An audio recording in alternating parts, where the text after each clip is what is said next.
becoming infinitely stronger starting from Marvel. Hello again, dear adventurers of the multiverse. Thanks for joining us once more on this epic journey. Remember, this story is pure science fiction from our wild imagination, so don't go trying to summon dragons in your backyard. The rights of this amazing novel belong entirely to its original author. We are only the narrators. Do you want more adventures? Show some love to our YouTube channel with a subscription and a like, and if you want exclusive content, our Patreon is waiting for you with open arms. Chapter 351 Marvel Game Cartridge. How could you possibly be Bai Ye?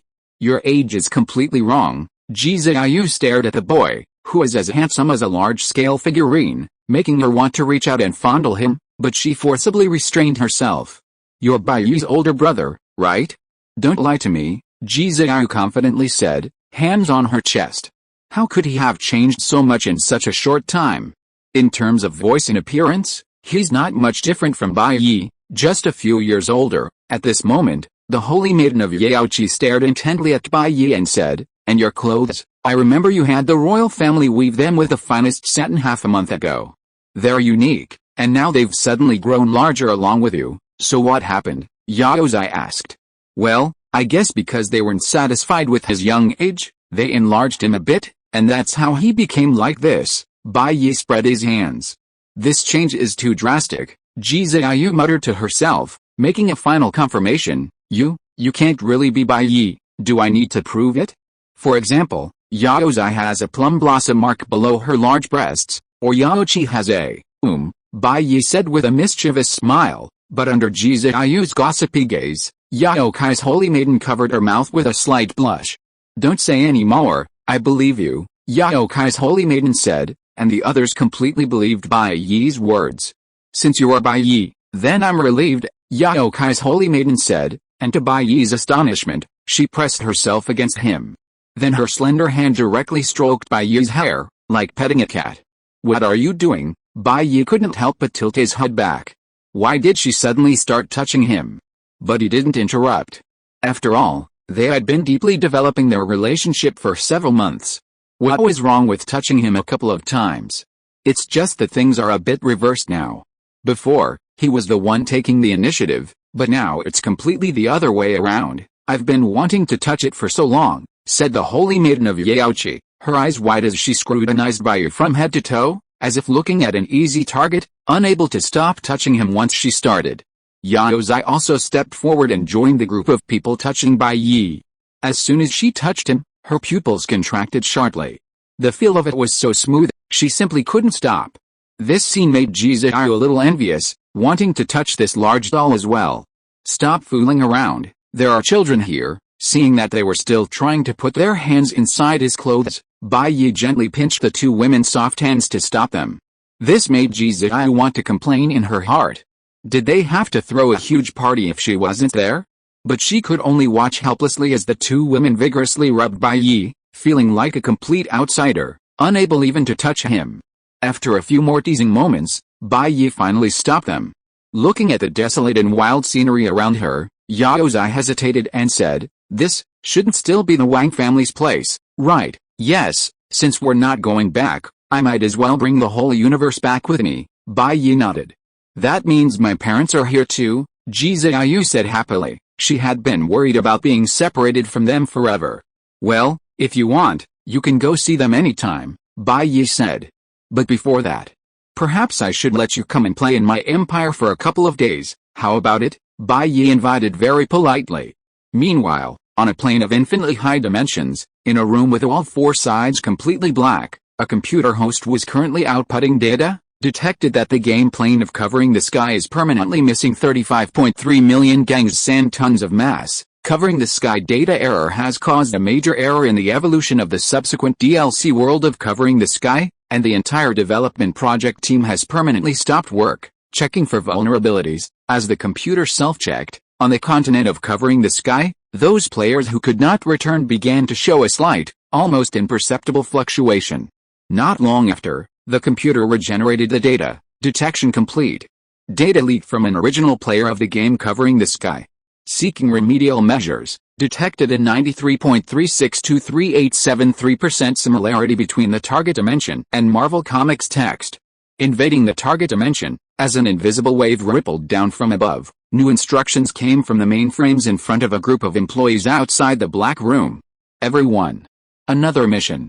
This time it's a new game. A well-dressed white-collar worker looked at the newly generated file and said, "This mission is to edit a game world called Marvel according to the game console's requirements. Who cares? Just do it. Completing the work earns money, which is better than dying inexplicably after failing to finish within the time limit," a female employee complained. A few minutes later, a game called Marvel was created. A clerk casually put it into a storage box, ready to distribute it to downstream game development plants. They didn't know who was playing this game or what its content was. But it doesn't matter, just blindly follow the instructions. After all, the job isn't complicated, and the salary is decent in the current environment, so why not? Meanwhile, in the shadows, it's likely that soon, a large number of games leading to the Marvel Universe will be created and obtained by players in some world. At that time, a massive fourth catastrophe formed by players will sweep across Bai Ye's universe. But for Bai Ye, what does it matter? Shortly after the Marvel game was placed in its storage box, an even more vast and powerful wave swept in from below. Everything in this universe was being changed by this inexplicable wave. In the blink of an eye, countless people on this entire planet saw a fleeting message: "Do you want to understand the meaning of life? Do you want to truly live?" As the message flashed, countless intelligent beings on this planet were instantly transformed into reincarnators. The reverse invasion from the Supreme God directly locked onto this plane from below, transforming it into its own shape. With the Supreme God's invasion, the computer mainframe in the Pure Room also completely disappeared, as if it had never existed. Of course, as far as Bai Ye knew, he was completely unaware of this. Several hours later, within Bai Ye's universe, looking at the scorched earth and recalling Bai Ye's terrifying aura, the Holy Lords fell silent. Some worried that Bai Ye might bring up past grievances, while others were seriously pondering a question: do you think it's still possible to gather those 99 holy maiden dance troops now? Chapter 352: The Silver Glider. Within the relocated universe of Covering the Sky, the various Holy Lords were seriously considering the proposal for the Holy Maiden Dance Troupe. Meanwhile, back in the Marvel Universe, Bai Ye was leading Xiao and the other two women to the White House. Kingpin and Rodriguez, having learned of Bai Ye's return from Stark, immediately used the Space Stone to express their loyalty. Under Xiao's questioning gaze, the fat, ball-shaped Kingpin excitedly greeted them: "Your Majesty, you're finally back." As for the somewhat human-like Rodriguez, seeing strangers, he felt it wasn't wise to overdo it, as excessive exaggeration might embarrass Bai Ye. So, he elegantly gave a gentlemanly bow: "Welcome back, Your Majesty." After the bow, the two looked at Bai Ye and were immediately startled by his transformation. However, they didn't dare question Bai Ye's authenticity. After all, Bai Ye's extraordinary past proved one thing: with Bai Ye, one must first trust. Then trust. Sensing the extraordinary beauty of Bai Ye at that moment, the two, fearing to offend the Emperor, immediately lowered their eyes, keeping their eyes downcast and remaining silent. "These two are the regents of my empire," Bai Ye casually introduced Kingpin and Rodriguez to the three women. Only then did Kingpin and Rodriguez notice the three women's unparalleled beauty. As cultivators, the three women, at the peak of their lives, were flawless, after being personally examined by Bai Ye. Standing together, each possessed a unique beauty, making onlookers marvel at the beauty of life. Just seeing the three women standing with Bai Ye, Kingpin immediately concluded that these three women had someone behind them. Having known Bai Ye for so long, Kingpin and Rodriguez thoroughly understood his character. Our Emperor is wise and mighty, with an imposing presence and extraordinary courage. Especially his courage, it's truly beyond human comprehension. The entire White Empire was built under our very rule, and barring any unforeseen circumstances, even if the Empire falls, the people of White Knight will be safe. Therefore, calling him long live the Emperor is somewhat inappropriate at this point. However, besides these advantages, our Emperor is also quite fond of pleasure. He'll indulge in anything that brings him enjoyment, from fine wine and delicious food to his own ailments.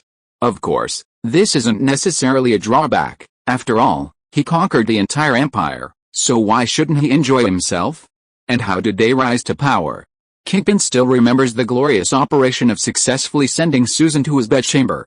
Gwen, too, took the final step through their trials and tribulations, successfully entering the White Knight's harem. Looking back, these are among their top 3 historical achievements. Therefore, upon seeing the 3 women, the 2 immediately recognized them as the 3rd future matriarch.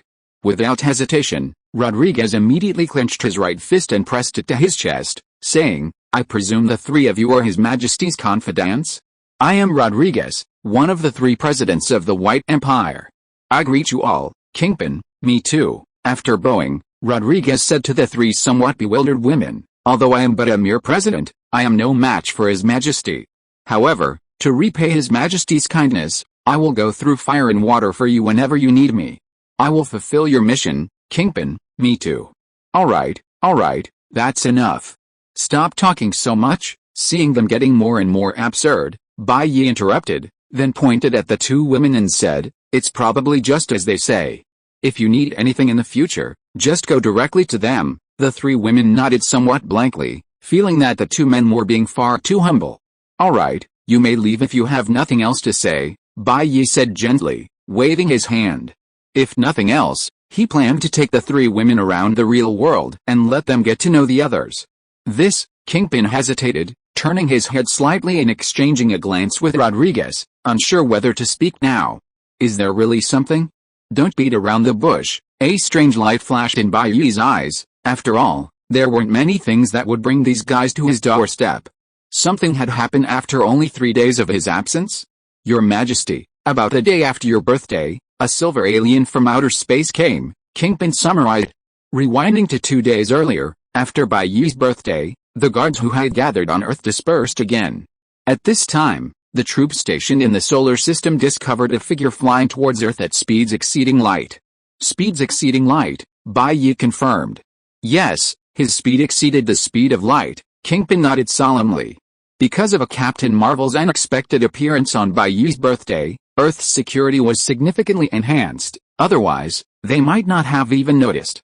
"Based on our observations, the opponent appears to be made of mercury, with flat silver skateboards on its feet, soaring through space," Kingpin stated. The silver glider, a knowing glint flashed in Bai Ye's eyes. Judging by the timing, it should indeed be time for the Fantastic Four 2 storyline. This means Galactus will arrive soon and turn Earth into its meal. Bai Ye wasn't too worried about Galactus. After all, it was constantly in a weak state of hunger, and besides, this wasn't the main comic book universe, so he didn't need to face Galactus himself. Whether it could overcome the Infinity Stones against a Galactus similar to the one in the movie universe was another matter. "You said you discovered the silver glider, and then?" Bai Ye asked, stroking his chin. The 3 women beside him remained quiet, listening with great interest.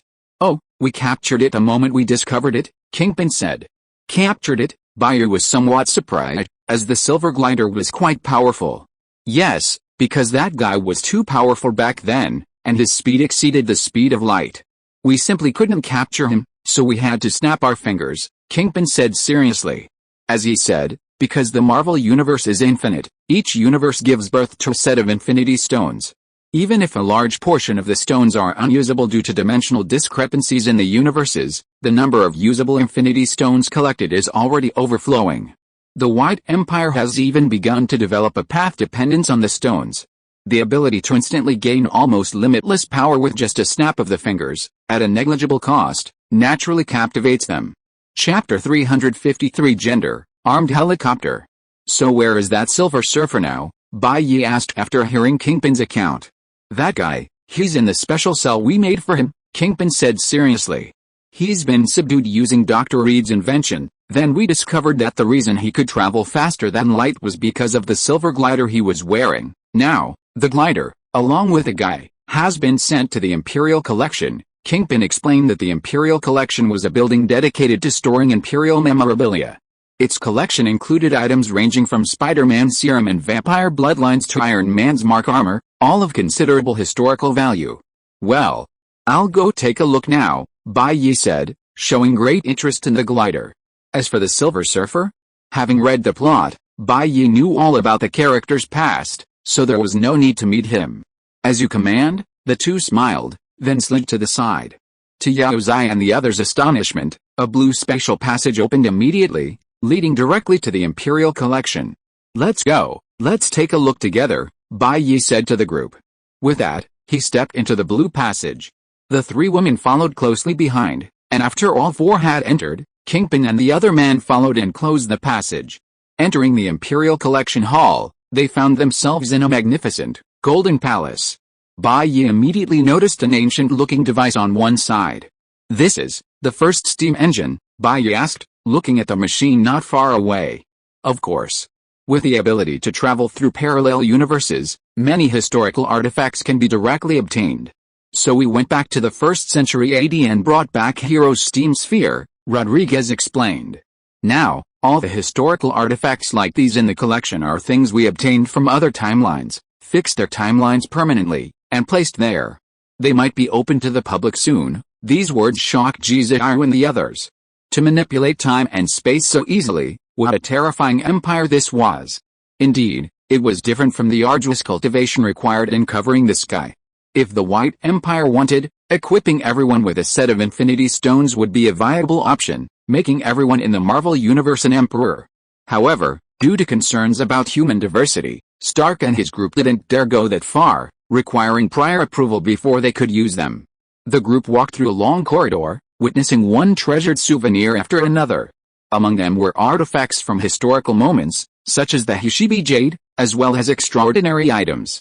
Even Bai Ye was visiting for the first time, so he approached the exhibits with a sense of wonder. Finally, after walking about a kilometer and turning a corner, Bai Ye saw a naked, asexual, humanoid creature with skin that looked like it was made of dark gray rock, tightly bound. Seeing someone approach, the man looked up at Bai Ye, his eyes expressionless. Bai Ye knew this man quite well. His real name was Norland Ryder, an astronomer from another galaxy. One day, Galactus came to his planet, intending to devour the entire planet. So Norland decided to try negotiating with Galactus, begging him to spare his homeworld in exchange for serving him and helping him find a suitable planet to eat. Galactus eventually accepted Norland's terms and granted him immense power. When Silver Slime came into contact with his power, a completely silver shell grew over his body, and his memories, sense of good and evil, conscience, and morality all vanished. He forgot everything. Immediately after the transformation, because his memories were erased, he pointed to his homeworld and said, "That one is edible." Fortunately, Galactus still had some conscience and didn't resort to the forgetfulness method, ultimately sparing the planet. However, it's likely that within a few months, the planet spared by Galactus will be completely conquered by the White Empire. Knowing Silver Slime's past, Bai Ye casually remarked, "This guy, let him go. He's no threat anyway. He can just be an ordinary citizen of the Empire." Hearing Bai Ye's words, Silver Slime's previously calm gaze widened slightly as he stared intently at Bai Ye. Since Bai Ye had personally spoken, Kingpin naturally had no objections and immediately stepped forward to release the restraints on Silver Slide, allowing him to land. Once freed, Silver Slide stood up, his eyes, now black and gray from losing a skateboard, staring at Bai Ye and asking, "Why did you let me go?" "Because I like it, I'm happy," Bai Ye replied. Since there was no threat, he could do whatever he wanted with him. Saying this, he continued walking, joining the others deeper into the area. Not long after, Silver Slide's voice came from behind. "It won't be long before my master, the Planet Eater, arrives on this planet using the skateboard's location, and then the entire planet will be devoured." Bai Ye didn't even bother to stop at Silver Slide's warning, but Rodriguez did. Upon hearing Silver Slider's self-identification, Rodriguez turned around and warned, "Remember, as a citizen of the White Empire, that so-called Planet Eater is not your master. You have only one master, and that is His Majesty. Remember that when you're out there, or you'll get beaten up." With that, Rodriguez waved his hand, teleporting Silver Slider away. When Silver Slider came to his senses, he found himself sitting in a soft chair. In front of him sat a middle-aged man with deep blue eyes, dressed in a leather suit. The middle-aged man politely said, "Welcome to the Imperial Citizenship application window. Please fill out the form." He then pushed out a large stack of forms, all with language enhancements, so Silver Slider could easily understand the text. He hesitated for a moment before taking out one of them, which asked for race confirmation. The options were yellow, black, white, black, mutant, struth. At the bottom, it said to select one or more options based on one's race. Silver Slider picked up the first form and looked at the second, which asked for gender confirmation. Male, female, asexual, transgender woman, transgender man, Walmart plastic bag, armed helicopter, queer gender, intersex. Silver Flip frowned at the stack of papers in his hand, a thick pile of over a dozen, all of them forms like this. Speechless, he could only borrow a pencil from the middle-aged man and then sit down to fill them out. Chapter 354 Super Lightspeed. After discarding the silver glider, Bai Ye continued strolling through the Imperial collection. Soon after, he saw the skateboard he had taken from the silver glider, and Reed conducting an experiment. Before him, the once magnificent and grand hall now appeared somewhat futuristic. Countless technologically advanced devices were displayed there. 18 Reeds were enthusiastically probing the silver skateboard, which floated in the air against gravity. At this moment, one of the Reeds noticed their arrival, put down his detector, and smiled. "Your Majesty, it's been a long time." Jiziao and the other two stared wide-eyed at the dozen or so middle-aged men in shabby white lab coats, all with identical appearances and eyes brimming with research fervor. They felt that everything they had encountered since arriving in Bai Ye's empire was far beyond their expectations. Kingpin and Rodriguez, however, twitched their lips as they looked at the Reeds. Even in the wide empire, this guy was a peculiar character. Ever since Stark learned from the Ancient One how to create clones from nearby timelines, using these clones as labor has become a common slacking-off practice among Imperial soldiers. This is due to the fear of AI rebellion. Therefore, each clone is strictly controlled by the Mind Stone upon creation to prevent problems. But Reed is different. He believes that controlled clones would significantly weaken his research and innovation capabilities, so he resolutely refuses to control them. Moreover, because his clones and original body share the same personality, both are research fanatics, they don't care about being clones and immediately throw themselves into various research projects. Other Imperial citizens are wary of clones, at most having one or two. But Reed's clones. A rough count suggests Reed has over 570 clones. In dozens of groups, including chakra development, deciphering the origins of the Infinity Stones, mutant genetic structure, and the underlying architecture of the multiverse, these clones are all leading the charge. In fact, due to the sheer number of clones, they can no longer distinguish which is the original and which is the clone. In response, one of the Reeds said, "As long as there's research, it doesn't matter if it's a clone or the original. Anyway, I won't cause internal strife, nor will I dismiss anyone." Kingpin and the others didn't know how to persuade this scientist, who could be considered a national treasure even in the White Empire. Since he was willing to contribute to the Empire's construction, they couldn't stop him and ultimately let him be. In short, this was the Empire's first case of a clone and the original being confused. Following the first Reed's greeting, the other dozen or so Reeds also put down their work, smiling and turning around to wave, saying, "Your Majesty, it's been a long time." For a moment, being stared at by a dozen identical-looking pseudo-humans with equally eerie smiles, Jiziao felt a chill run down her spine and subconsciously shrank back. "Yes, it's been a long time," Bai Ye replied, having a good understanding of Reed's personality and able to guess what was going on. He wasn't too surprised. After all, this was something Reed's mental state could produce. Huh? Suddenly, one of the Reeds noticed Bai Ye's unusually charming state and leaned forward to examine him, saying, "Your Majesty, your current attraction seems a bit abnormal. Would you mind if we investigated?" "Richards, don't be rude," Rodriguez frowned at the disrespectful Reed. Looking at Reed's current appearance, Bai Ye recalled the first time he met Reed. Back then, this guy's survival instinct was much stronger. However, in the past few months in the Empire, due to his talent and status, he had become increasingly carefree. As soon as he said this, Reed realized his mistake, his face turning slightly pale. "Sorry, I've been living a bit too carefree lately, and I've gotten carried away." Even the countless clones behind him didn't dare to breathe loudly. "It's alright, just be more careful in the future," Bai Ye said, not too angry. He focused his gaze on the silver glider controlled by countless detectors in front of him, and with a gentle wave of his hand, an invisible force acted on it. But simple force seemed unable to affect the glider, gently passing through the silver glider and acting on the glass behind it. "Your Majesty, after research, we've determined that mere force cannot change the object's position, and the energy emitted will be absorbed by the skateboard," one of Reed's clones reminded him. "I understand," Bai Ye nodded. Now, if needed, he could simulate all phenomena in the universe, whether it be light, electricity, radiation, or black holes. The next moment, He changed his approach, allowing an invisible magnetic field to act directly on the silver skateboard through his body. Then, to Reed's astonishment, Bai Ye grabbed the entire skateboard, which moved automatically without wind, passing through the glass cover and floating in front of him. Examining the 2-meter-long, flat skateboard beneath his feet, Bai Ye stepped onto it. The instant he touched the skateboard, Bai Ye felt himself connected to another universe, a universe filled with a vast amount of energy. Probably 10,000 times the total energy of the Milky Way.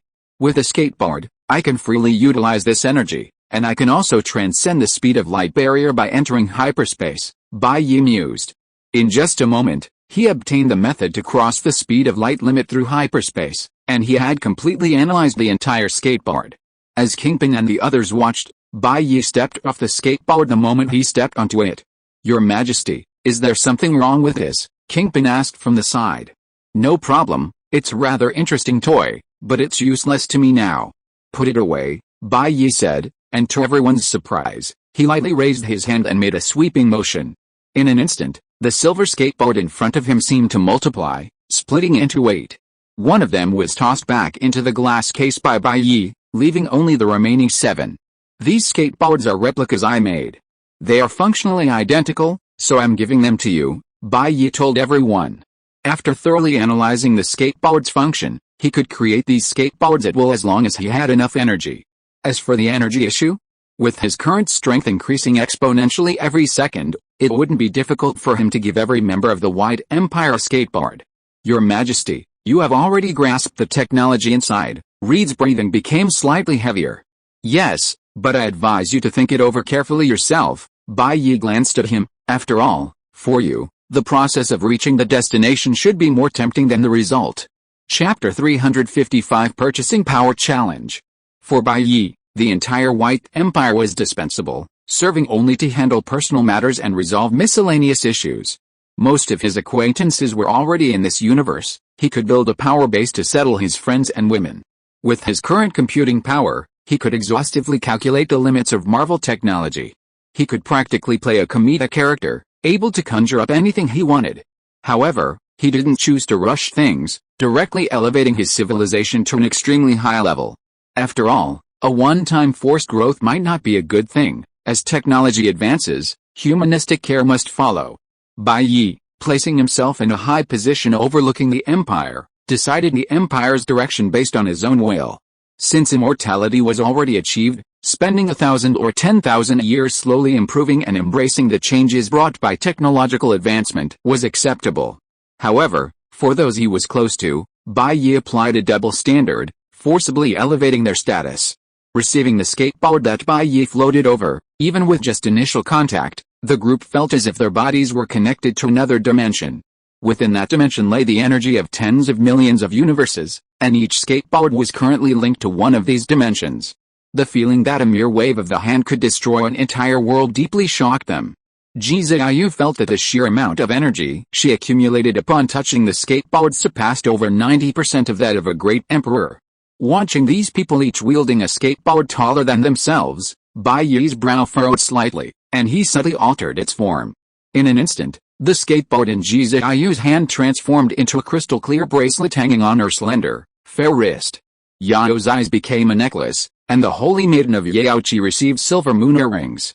As for Kingpin and Rodriguez, the skateboards extended up their arms, serving as decorative accessories connecting their wrists. The original glider is here, Bai Ye said to Reed. You can continue your research. By the way, Your Majesty, Reed suddenly said, according to our investigation of the path taken by the owner of that silver glider, the planets he passed through will be destroyed within 8 days. It's already the 3rd day, I know that. You don't need to worry about it, Bai Ye waved his hand.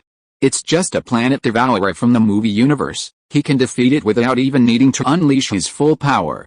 After witnessing and analyzing this unprecedented planet-devouring power system, Bai Ye didn't linger.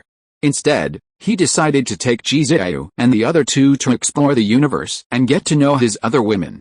For Bai Ye, after a few months away, he could conveniently stay and enjoy himself in the Empire for a while. During this time, in the Marvel Universe, due to the expansion of the White Empire and the teleportation technology of the Space Stone, the entire universe became aware of the Empire's power. The Empire's soldiers, during their leave, chose to use the space stone to travel to other galaxies and perform miracles. Because of the Empire's superhuman abilities, its inhabitants essentially acted as gods in those civilizations, mediating intergalactic wars and such. This also allowed them to spread the news of a materially wealthy, immortal, godlike civilization in the Milky Way. Suddenly, countless civilizations across the universe considered joining the White Empire a great honor. The older members of those civilizations were particularly eager to join as quickly as possible. However, due to the recent annexation of the entire Milky Way, the Empire's expansion slowed slightly. It planned to digest the current situation before developing further. This made those civilizations that hadn't yet joined incredibly envious. Especially the common people, who wished they could arrive in the White Empire the very next day and enjoy its wealth and luxury. To highlight the Empire's prestige, Kingpin and his allies decided to open a small number of exchange student slots, allowing future generations of young people from other civilizations to visit and exchange ideas with Earth. Furthermore, the entire exchange and visit process could be freely filmed and live-streamed, provided it didn't cause any malicious damage. Today, a young man from a civilization called Dasudhe, in the Andromeda Galaxy, working as an exchange student, is live-streaming. Facing the camera, this humanoid creature with green skin shows no stage fright. Instead, he smiles and points the microphone at a passing Earthling, saying, "Hello, I'm an exchange student from the neighboring galaxy. May I ask about your job, hours, and salary?" "I don't have a job. My monthly unemployment allowance is only 300 Imperial coins." The Earthling, speaking in front of the camera, scratches his head somewhat awkwardly. This immediately delights countless viewers on the other side of the livestream. "I told you the stars in the Milky Way aren't that round. Even here, people are unemployed, see? Only 300 a month, they probably can't even afford to eat, never mind, just win." The exchange student's smile remained unchanged. After politely seeing off the local resident, he turned to the camera and said, "This is my first day in the White Empire. We're now in New York, the birthplace of the Empire. Let's see just how strong the purchasing power is when an unemployed person earns $10 a day. Today we've come to a large convenience store in New York. Let's see what an unemployed person can buy with a day's wages, because our planet doesn't have a currency exchange agreement with the Empire. All the units I'll use below are Imperial dollars." As he spoke, he pulled out a small shopping cart from the side. "I'd better use a cart, otherwise I might not be able to carry it all. Today, we'll mainly buy meat, eggs, milk, vegetables, fruits, rice, flour, and oil. These are the necessities." After saying that, he pushed the cart directly into the supermarket, but as soon as he entered, everyone watching the live stream was shocked by the numbers on the shelves 000000000. At a glance, whether it was vegetables and fruits or computers and mobile phones, almost all the displayed goods were marked with a zero egg, meaning they were all free. Even the exchange student showed a hint of surprise as he watched the Imperial citizens leisurely taking things from the shelves around him. Reluctantly, he approached a citizen and asked, "Hello, are all these things free? What money?" "Any material can be materialized from infinity stones. The price of a pound of stone is the same as a pound of gold. As long as your monthly consumption of materials doesn't exceed 100 tons, you can take whatever you want without paying taxes," the Imperial citizen casually explained. "Then there's nothing that costs money?" the exchange student couldn't help but ask. "Of course there is. Didn't you see the books section on the left? His Majesty's Everyone Can Practice Skills costs 15 Imperial coins," the person said, pointing to the bookshelf.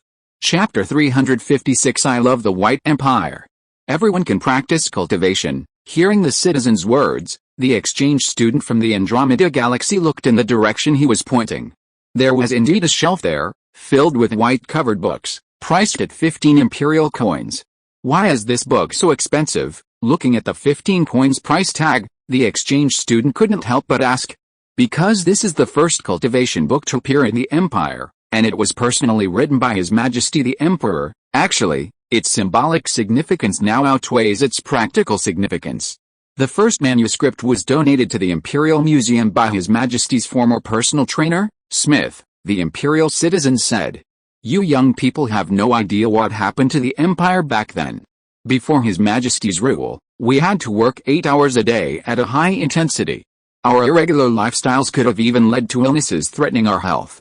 Unlike now, I don't know what's going on, but online, a huge group of young people are waving the banner of freedom, talking about things like multiple genders. They're just too well fed. If His Majesty were in charge, he would have slaughtered them long ago, the citizen spoke indignantly with the air of someone who had been through it all, making the viewers of the live stream aware of the existence of the Emperor of the White Empire for the first time. Before this, as foreign guests, they had no concept of Emperor Bai Ye. They only knew that this guy seemed very strong, having directly conquered the entire empire, but his presence was never very high. Because he had never managed state affairs for a single day since ascending the throne, in the eyes of those newly arrived citizens of the empire, his presence was even less than that of Kingpin and Stark. And under the gaze of netizens from other star systems during the live stream, he finally returned pushing a car full of goods. Because this was primarily a live stream aimed at other galaxies, these people were already filled with curiosity about Earth's mysterious civilization in the Milky Way, and the number of viewers was in the trillions.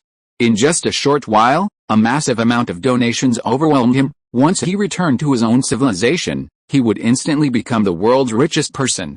Watching his donation amount skyrocket, the exchange student happily pushed his overflowing cart back.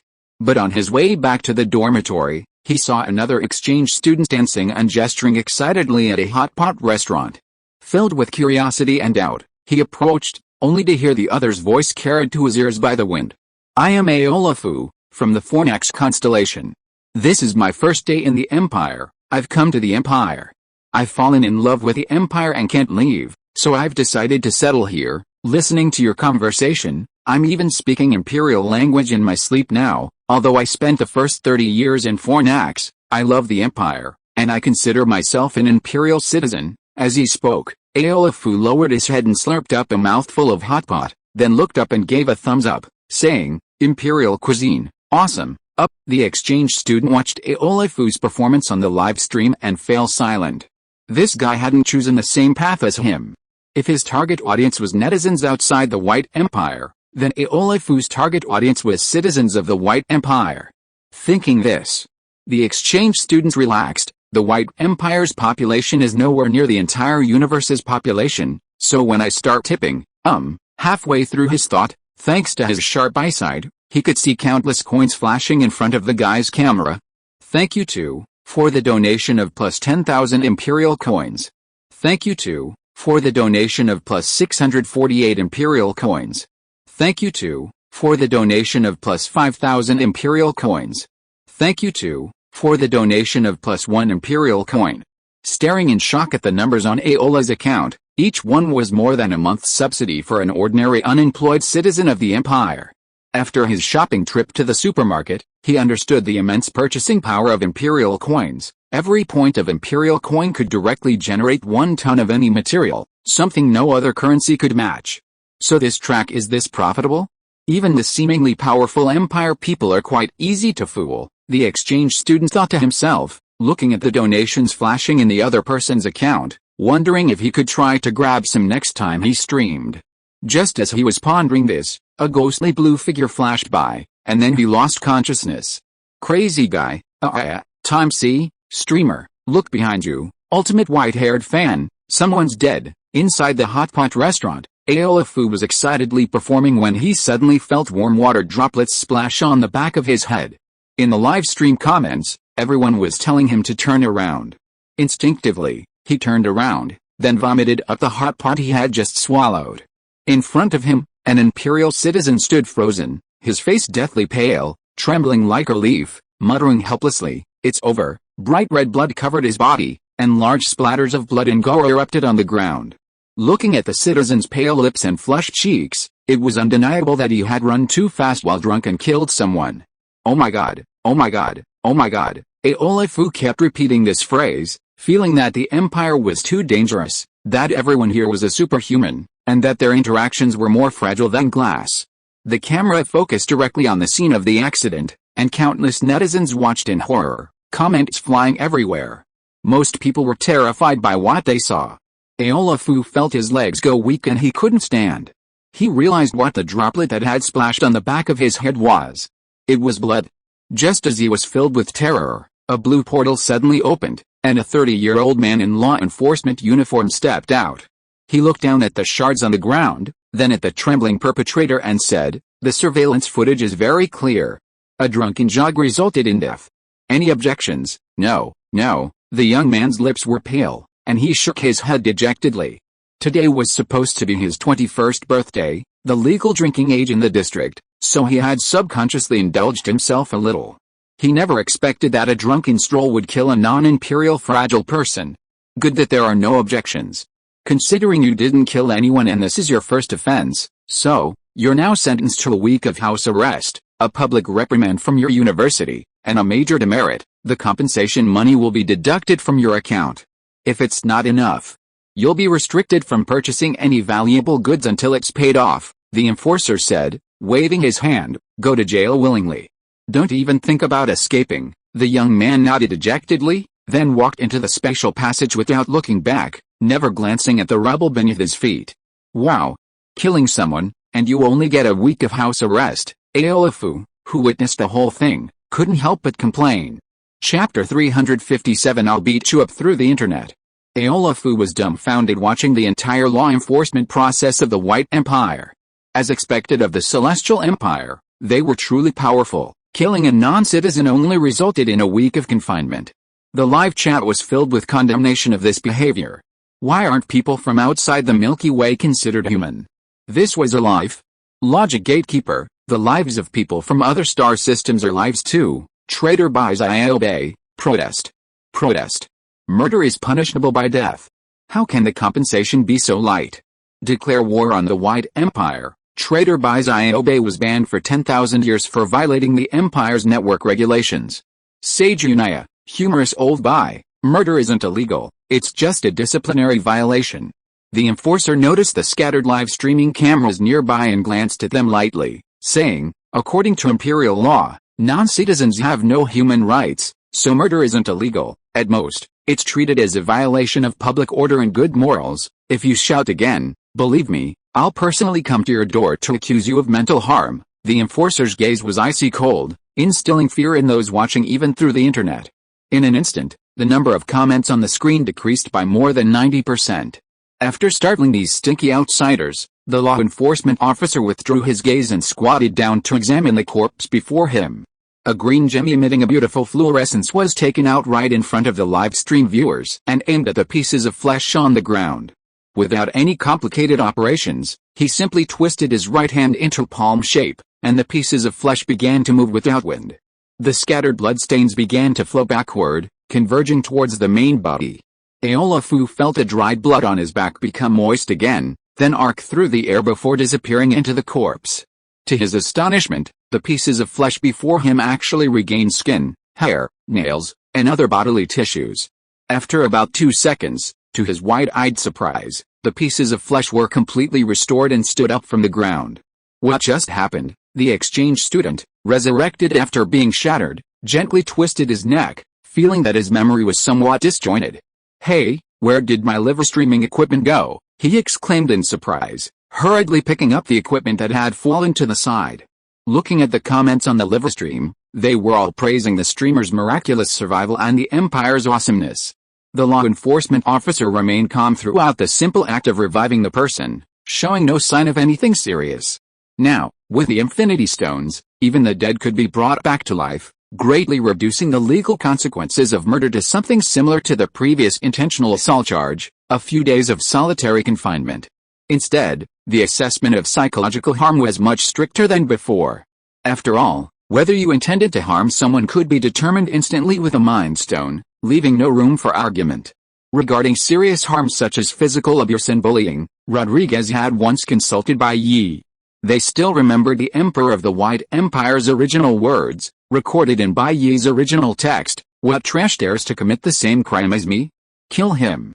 And why did you throw this bullshit question at me? You go and die too." From then on, amidst the Emperor's deep praise, the punishment for the strong and the bullied was directly established. Looking at the bewildered exchange student, who had no idea he had just died, the enforcer stepped forward and said, "You're the exchange student from Andromeda next door, right? A citizen just accidentally killed you." I died? When did that happen?" The exchange student subconsciously touched his face, feeling nothing at all. "It's alright, just a life. Next time you see a citizen acting crazy on the street, remember to stay away. The enforcer comforted him. You were lucky this time. You were directly killed, without feeling any pain. It would be more painful to be half dead. The injured person we encountered last time was left with psychological trauma and had to have his memory erased with a gem. Is that so? The exchange student felt a little sweaty. So, direct death is worse than being half dead. Yes, I recommend a method. If you're half dead, just kill yourself. That way you won't feel any pain. The enforcer spoke from experience. Okay, the exchange student wiped the cold sweat from his forehead, feeling a strange increase in knowledge. By the way, since you, as an exchange student, died on Imperial territory, we'll give you some compensation out of humanitarian considerations.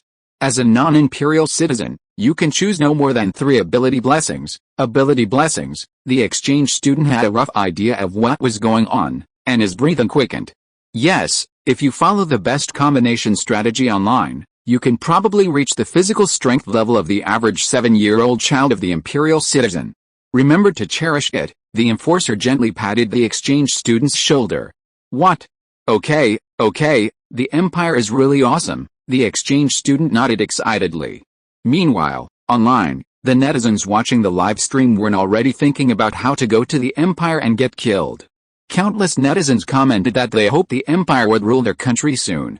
Looking at the comments and the number of gifts in the live stream, the exchange student was both surprised and delighted. Dying just once had earned him countless rewards. The next moment, he exclaimed excitedly, "The Empire is amazing. My life was given to me by the Empire. I love the Empire. Family, let's go witness the Empire's blessing power together. Let's all spam 666, Lafu." Watching from afar, turn pale.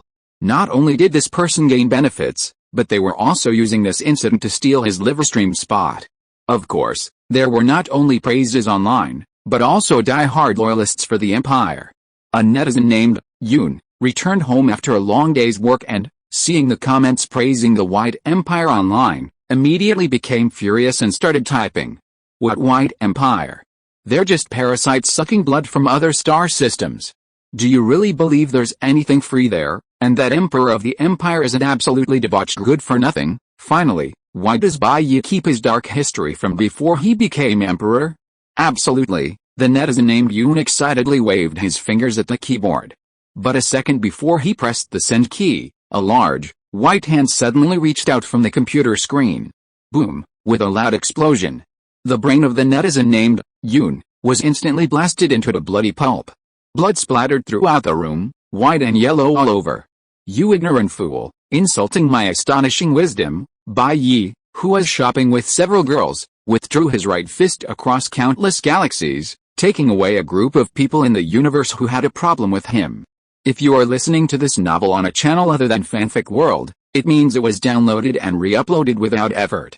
We warmly invite you to visit our channel, Fanfic World.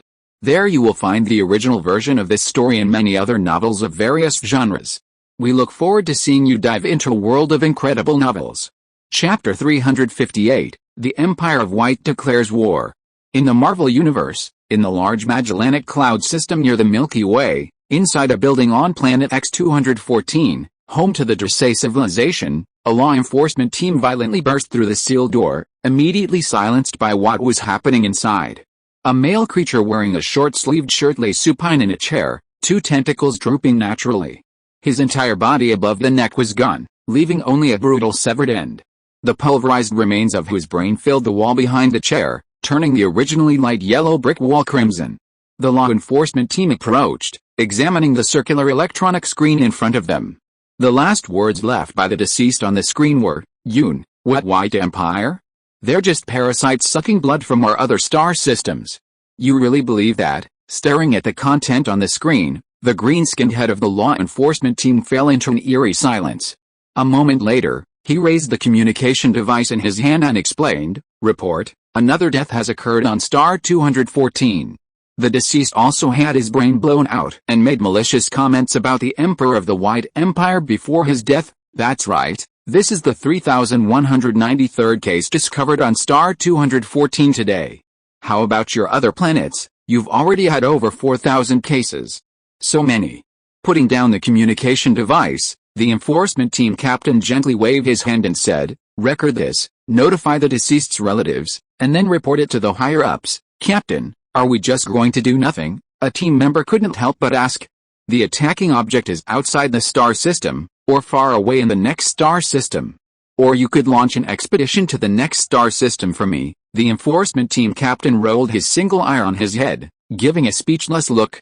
The current situation is beyond the control of small fry like them who only work on planets. Does this guy have a death wish? Why risk his life for such a small amount of money? Meanwhile, on the main planet of the Dracé civilization, in a conference room that looked very high-tech, a dozen or so beings, impeccably dressed but strikingly different in appearance, gathered together, all the leaders of their civilization. The purpose of their meeting today was to discuss the countless people under their rule who had been annihilated. Whether those people live or die is another matter. The focus now is on the White Empire. What are they thinking? A creature with tentacles on its chin tapped its knuckles on the conference table. Clearly, our people's attitude towards the White Empire has angered them. "This is a warning to us," another high-ranking official said sternly. "So what should we do? Show weakness? Or protest?" The speaker's tone was impatient. Everyone else knew this guy was a hardliner within the Dracé civilization. A peacemaker said, "I think we should show weakness. After all, the White Empire still has some power in the universe. Let's not confront them head-on." "How can that be?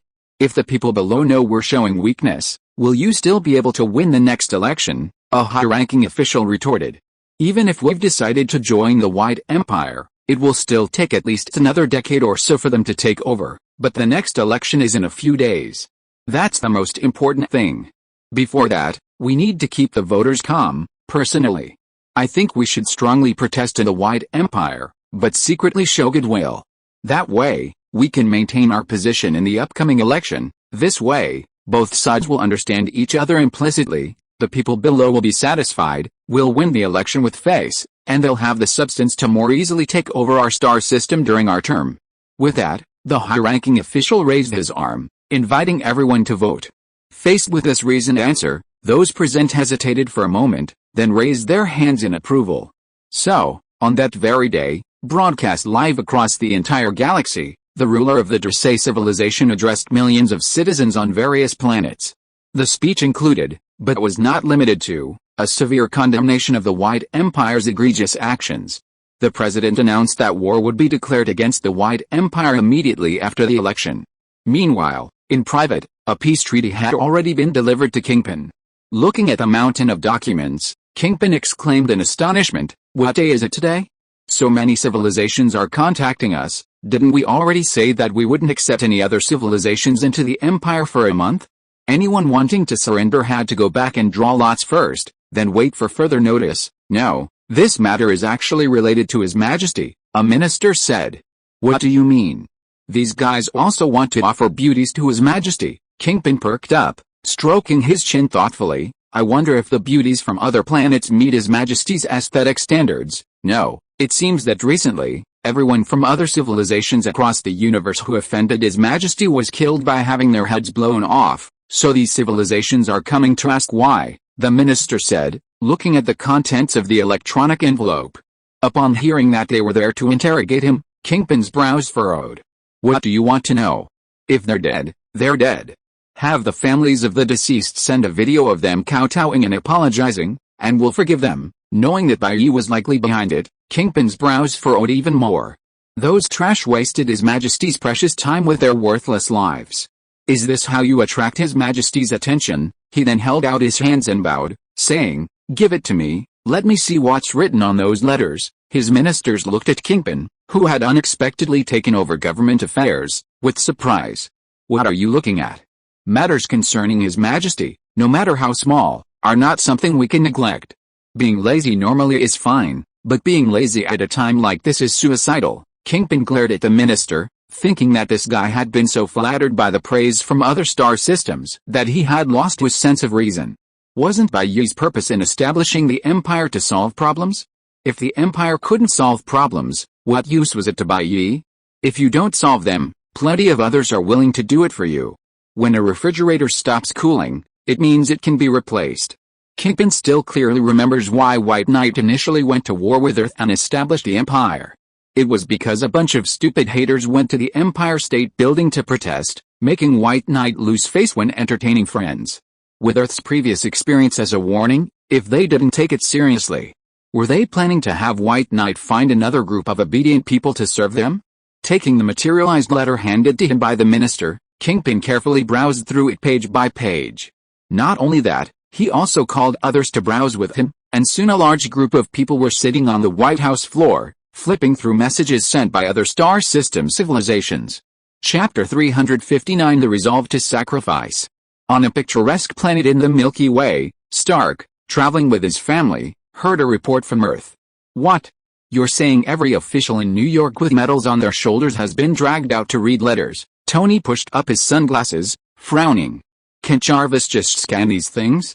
Why do they need to look at them with the naked eye? President Kingpin said that His Majesty's affairs cannot be treated hastily, but with a spirit of craftsmanship, with utmost seriousness, so why use manpower? It's more efficient that way, Tony retorted. The president said it shows more sincerity, a subordinate whispered. Stark was utterly speechless, immediately hanging up the communication, thinking these people were truly obsessed. Inside the White House, after reading through hundreds of millions of letters from different civilizations, the mountain of envelopes before him was divided into 3 piles. One pile was of humble pleas for mercy, deciding to severely punish their incompetent subordinates. Another pile was of fence-sitters who appeared tough on the surface but humbly sought peace. Finally, there was the mindless faction that directly condemned without offering any further comment. Looking at the 3 piles before him, Kingpin pondered for a moment before saying, eliminate all the mindless forces, and the cowardly ones will be fine. As for the fence-sitters, send someone to warn them, and beat them until they beg for mercy. As he spoke, Kingpin picked up one of the envelopes, looking at the seal of the Dracé civilization, a hint of disdain flashing in his eyes. What trash, worthy of my acting? I'll crush them all. Because the neutral Stark was on vacation and not involved, the entire empire was now under the leadership of the radical Kingpin. Meanwhile, within the large Magellanic Cloud, the Dracé civilization's declaration of condemnation successfully achieved its goal 3 hours later. To the entire universe, the White Empire issued a declaration of war against countless nations. Looking at the contents of the envelope, Magneto, Charles, and the other elders who had followed Bai Ye into the past felt a sense of familiarity. They remembered that Bai Ye had made the same declaration. The empire established by His Majesty truly possessed His Majesty's style. The entire leadership of Dracé was stunned. They hadn't expected the White Empire to actually respond to them. They thought the White Empire would simply ignore their aerial attacks. Despite their loud rhetoric, they weren't prepared for war. Did the White Empire see through their empty talk? Unfortunately, some things are hard to control. Criticizing the White Empire was acceptable, but if it involved Bai Ye, it was unacceptable. This was a matter of principle. Especially since Bai Ye had expressed his dissatisfaction, these guys still dared to act recklessly. Although most of the new members of the Empire in the galaxy didn't understand why the tolerance for Bai Ye's actions was so low, since the higher-ups had given the order, a strong response was necessary. In the blink of an eye, hundreds of millions of Imperial soldiers received orders to march and conquer the entire universe. Moments later, the Imperial forces, empowered by countless Infinity Stones, began their massive conquest, plunging countless civilizations throughout the universe into a bloodbath. On the main planet of the Dracé civilization, a massive, deep blue vortex appeared on the outer edge of the planet. Amidst the terrified gazes of everyone, a man with flowing long hair, dressed in an outfit reminiscent of Bai Ye, descended from within it. Criminals of the alien world, you have offended the inviolable Emperor of the White Empire. Now I will unleash divine punishment upon you. The entire Magellanic system is too defiled. With that, 6 Infinity Stones floated behind the man, guiding him as he slowly plummeted downwards. Countless energy attacks were launched at him, but all were deflected by an unknown barrier. Boom boom boom, the high-energy cannons that returned instantly reduced the surrounding area for thousands of miles to ash, even snapping towering mountains in half. But all of this paled in comparison to the damage caused by the man's next attack. Seeing the long-haired man descend from the sky, filled with fear, the high-ranking officials all fled through wormholes in their spaceships. The man ignored them, continuing his descent until his toes gently touched the planet's surface. Without warning, the 6 gems emitted a blinding light, filling every corner of the entire galaxy. In that instant, Both the fleeing high-ranking officials and the station's soldiers were blinded by the dazzling light. The next moment, the 6 gems, space, time, power, soul, mind, and reality, activated their power simultaneously. In an instant, reality was rewritten, and the history of the large Magellanic Cloud near the Milky Way was completely erased. From that moment on, this universe had no history of this galaxy's existence, and even the remains of its destruction could not be found. It was as if its coordinates had been permanently erased, automatically filled in by other spaces. The entire universe was permanently shrunk to a spherical shape with a diameter of approximately 160,000 light-years.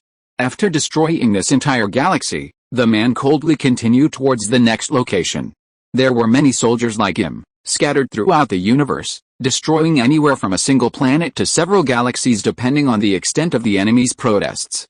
Meanwhile, because space and the universe was being frequently erased, some civilizations discovered with horror that their own civilization's coordinates in space were constantly changing.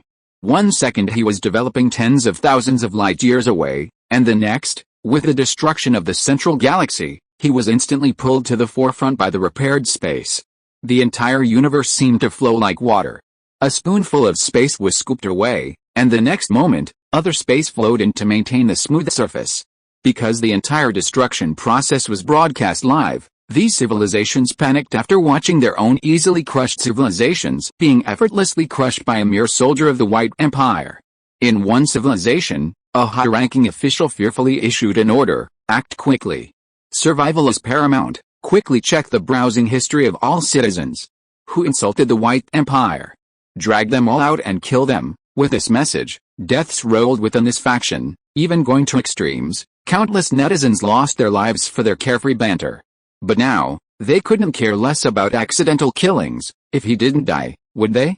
Countless software programs had their recall functions disabled, and offline IDs were enabled. In an instant, a game of online werewolf began, with everyone going door to door to publicly and honestly hurl insults at those who had previously hurled abuse at the White Empire.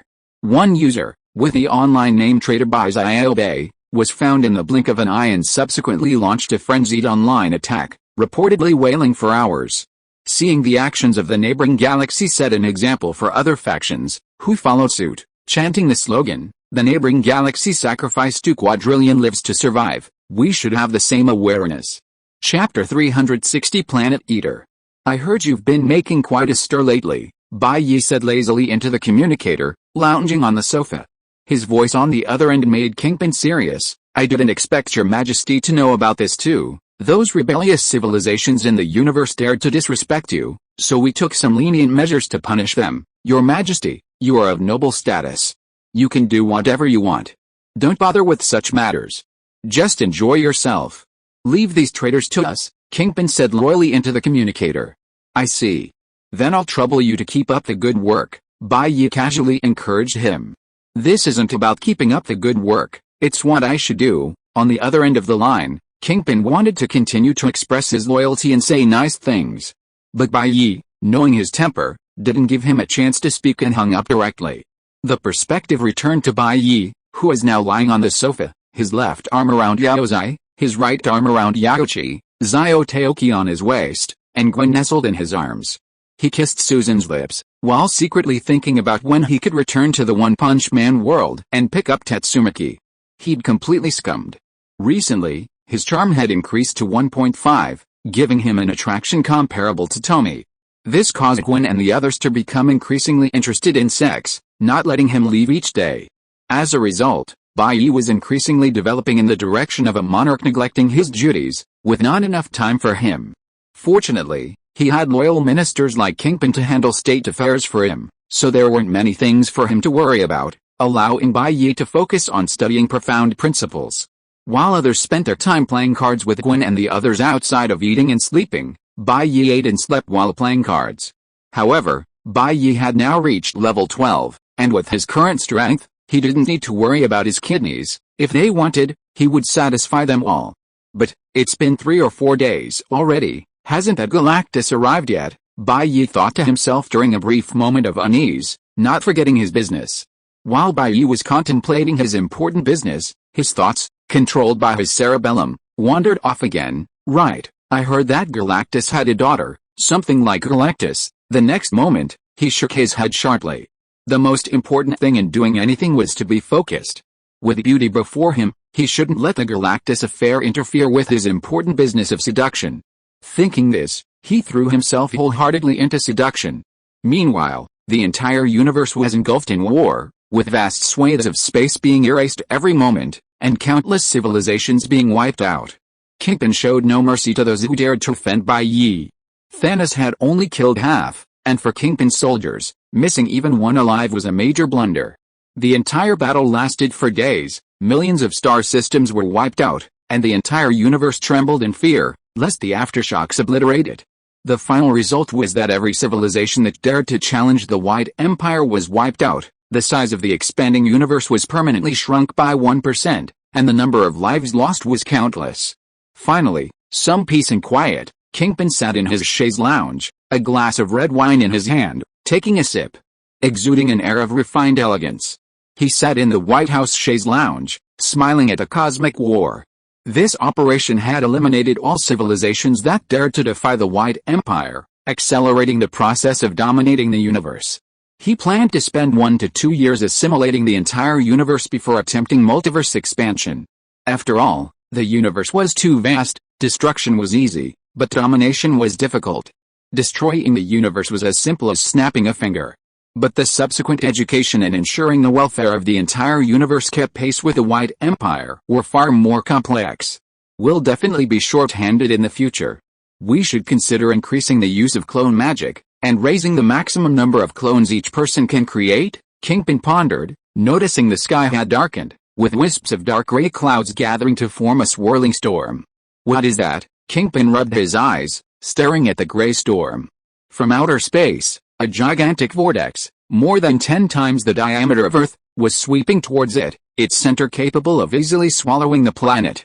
Galactic Devourer, Kingpin instinctively recalled the way Silver Sword addressed its master when he captured him a few days prior.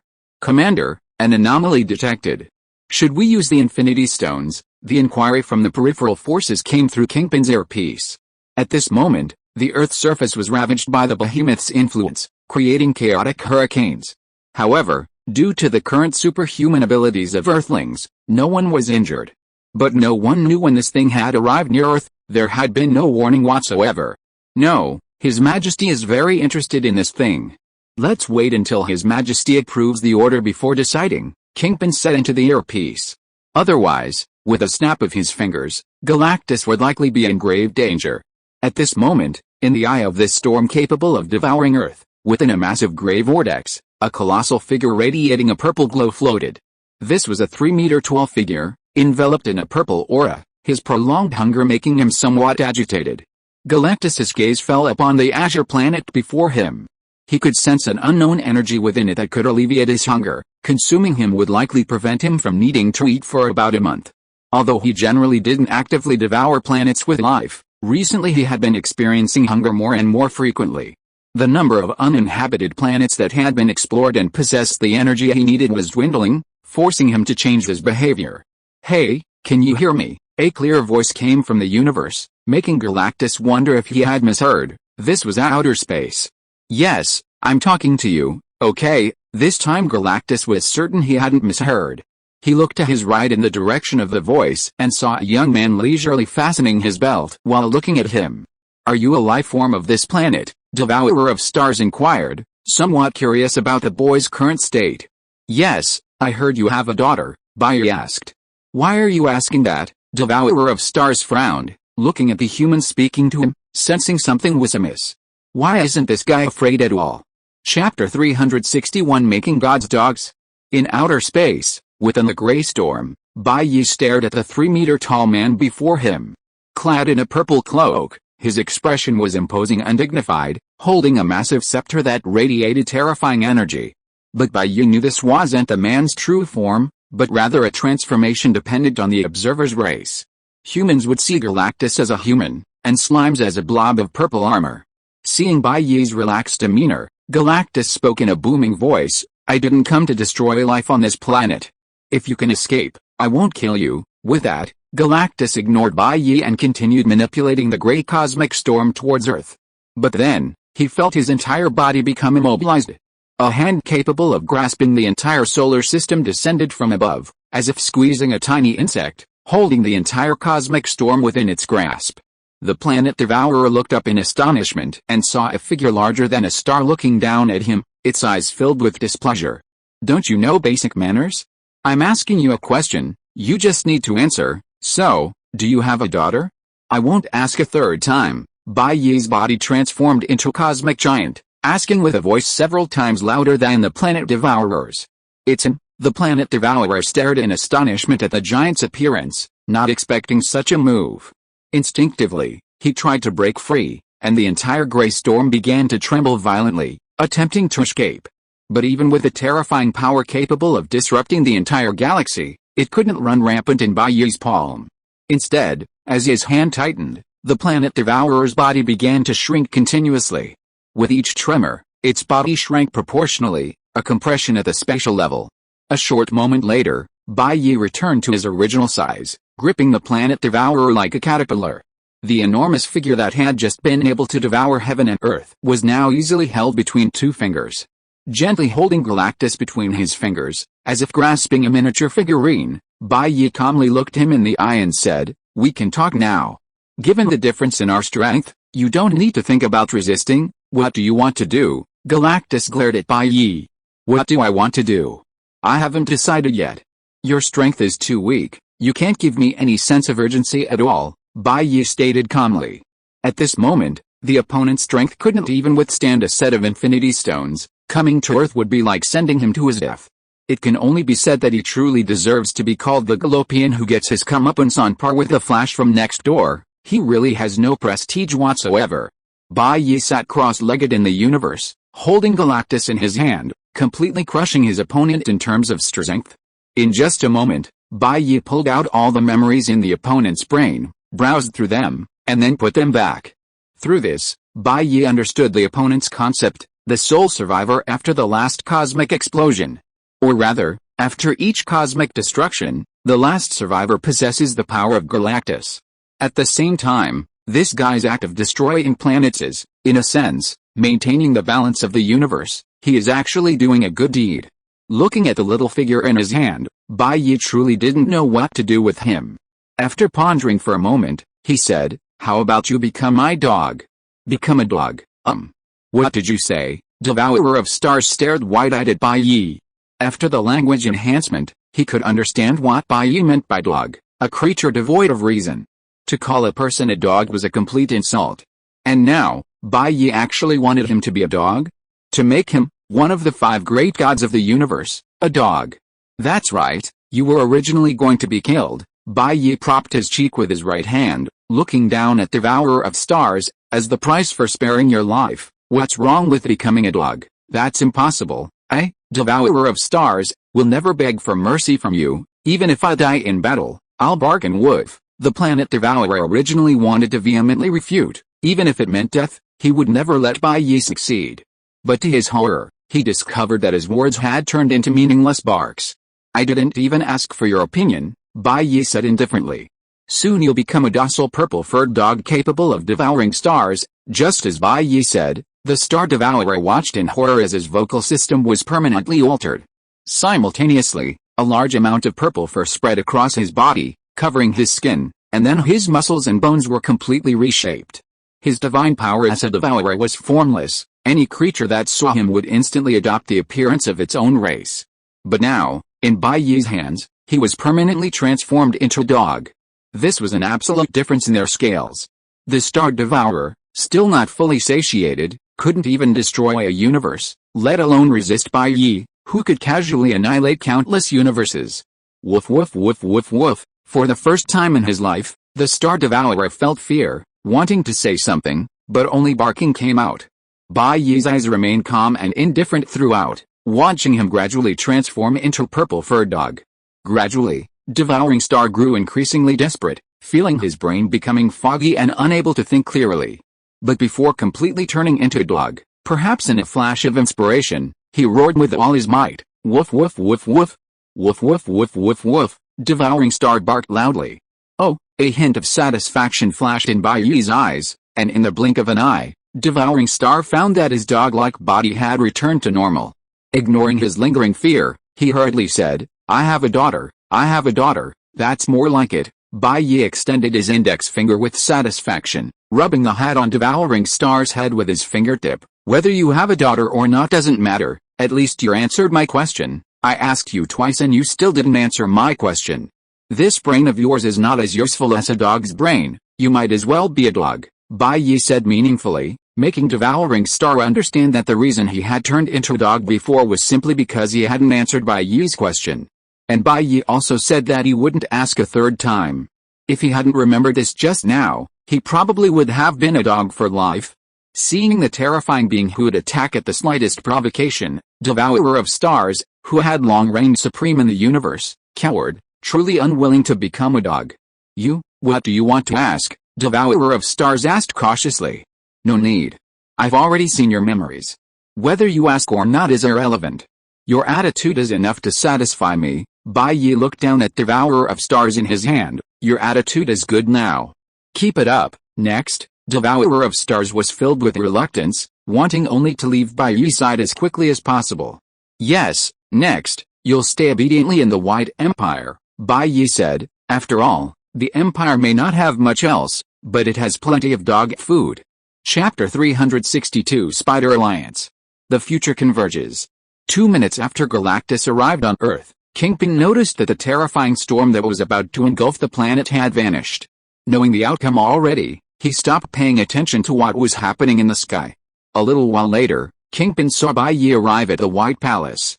Behind Bai Ye followed a giant over 3 meters tall, wearing a purple crown and holding a golden scepter.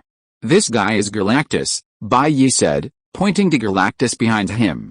Next up is the guardian beast of our White Empire. Hearing that he was called a guardian beast, a hint of resentment flashed in Galactus's eyes, but he didn't dare to show it. Being called a guardian beast was at least better than being called a dog. I understand, Kingpin nodded, looking at Galactus with a strange gaze. He had seen planets come to life, but he had never seen one that ate planets. By the way, this guy has a huge appetite. When there's nothing else to do, just throw him into other universes, Bai Ye said. After all, the ability to transport across the multiverse has already been achieved. Although the Empire's digestive capacity has limited its expansion into other universes, sending a Galactus is still a piece of cake. With so many universes, just find one that expanded after the Big Bang, a world devoid of life, and let Galactus wreak havoc. Other universes, Galactus's eyes widened upon hearing Bai Ye's description, but Kingpin readily agreed. In fact, during his time as a Galactus, he had been researching methods for traversing universes. However, even after so long, he couldn't figure it out, and Bai Ye had so easily provided the technology. Speaking of the multiverse, Bai Ye frowned slightly, pondering, any news from the Spider-Man organization lately, Your Majesty? Which one are you referring to? Kingpin hesitated, not responding. That Spider-Man alliance, didn't they come from other universes seeking revenge before? Bai Ye asked. So, have you heard from them since then? Kingpin, who still remembered Bai Ye's words, shook his head after a moment's thought.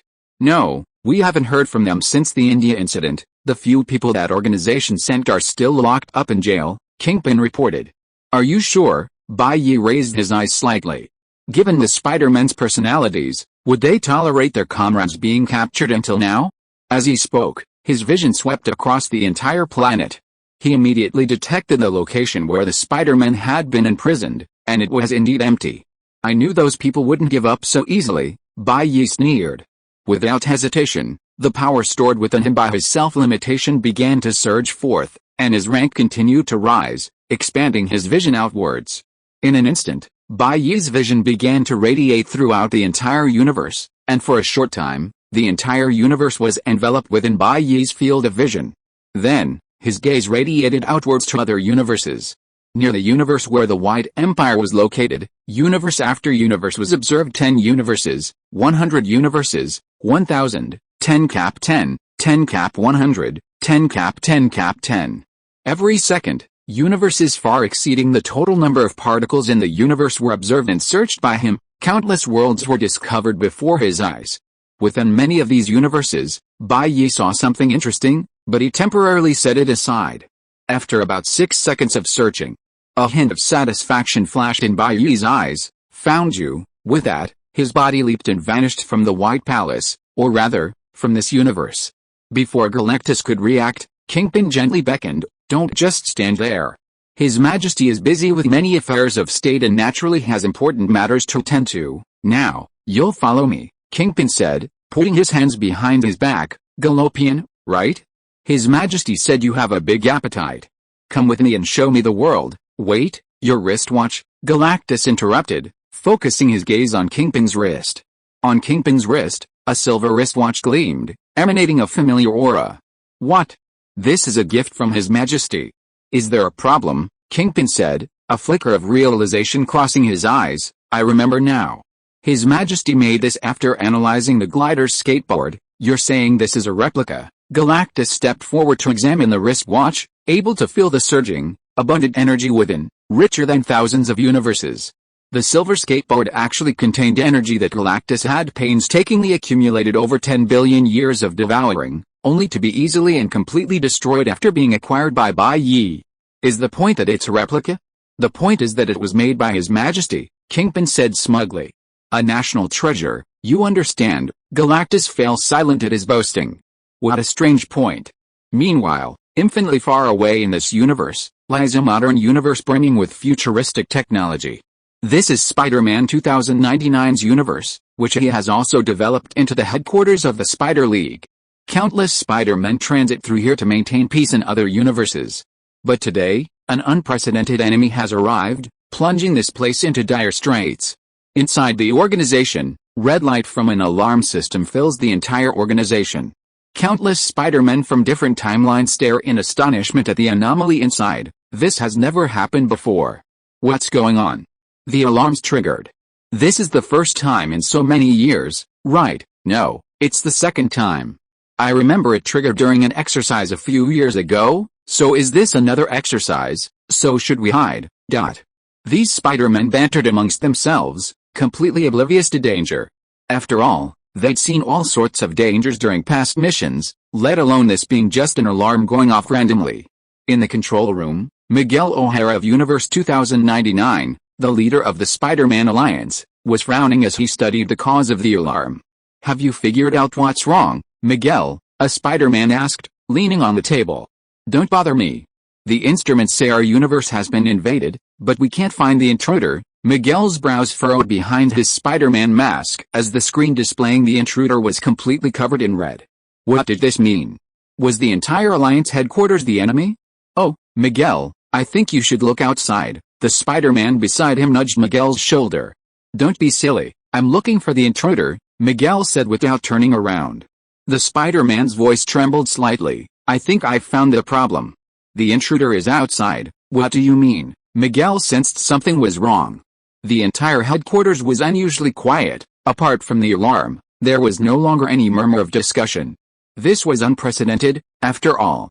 Getting Spider-Man to shut his talkative mouth was harder than a camel passing through the eye of a needle.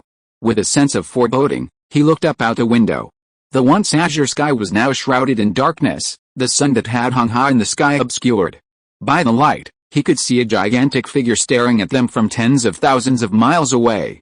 Because the figure was so enormous, they couldn't see its entirety, only barely meeting the stare of its clear black and white pupils. This monster was looking at them with curious eyes. "What is that thing?" Miguel exclaimed. "A prehistoric giant?" It was like a scene from a horror movie, humans facing a prehistoric beast, only this beast was far too enormous. With this thought, they noticed the monster's head receding. After another hundreds of thousands of meters of distance, they finally managed to see the monster's head in its entirety. It was a human? Even with the most discerning eye, no flaw could be found in this head. Even though it was magnified countless times compared to a normal person, it remained flawless, like a work of art. Only the head's appearance. Miguel's brow furrowed behind his mask as he met the head's gaze, unable to resist saying, "The Emperor of the White Empire." "Bai Ye, that's right." The giant didn't speak, but a voice rang in Miguel's ear. He knew it was Bai Ye responding. "I've given you many chances, hoping that after witnessing the difference in strength, you would surrender willingly. Unfortunately, you disappointed me. Faced with my threat, you chose to flee, so I came." The enormous figure before them remained silent, but its voice resonated in the ears of every Spider-Man. It seemed this higher dimensional being possessed an immense amount of information. Simply put, it was instantly understandable. Therefore, upon seeing this colossal being, everyone automatically grasped the cause and effect of its arrival. It was as if a movie had played out in their minds. They understood all the past grievances with Bai Ye, so even if they died, they would know who killed them. Looking at the colossal figure before them, as massive as a planet, the Spider-Men felt utterly powerless. Their previous enemies at least had a human form, and they could at least exchange blows. But now, Bai Ye's figure was hundreds of thousands of miles away, and most of them couldn't even leave the planet, let alone touch him. Even so, most Spider-Men wanted to fight back. They wanted to use their own methods to launch a magnificent counterattack against the distant figure. For example, the Infinity Stones. There were several sets within the organization, and obtaining one would grant them the power to fight Bai Ye. But unfortunately, they couldn't move. It wasn't that their legs were weak, their bodies seemed to be disobeying them, their eyes fixed on Bai Ye's distant face. In Bai Ye's eyes, time was surging in all directions, centered on this Spider-Verse. Time itself was materialized in his vision. Every choice, every decision these people made could create countless future possibilities. Like flipping a coin, heads or tails, even the slightest difference in the toss position can alter the future. What Bai Ye needs to do now is to gather all the futures he doesn't need. Normal time flows by making decisions that lead to different futures, but what Bai Ye is doing is limiting the present by extinguishing the future possibilities of these Spider-Men. In his eyes, there's a future where Miguel rebels, wielding the Infinity Stones to fight him, and a future where they stand still, bewildered. What Bai Ye is doing is extinguishing all possibilities within each Planck scale, leaving only the possibility of them standing there, staring in astonishment. Bai Ye knows these Spider-Men's abilities intimately. Each one is practically a protagonist in his universe.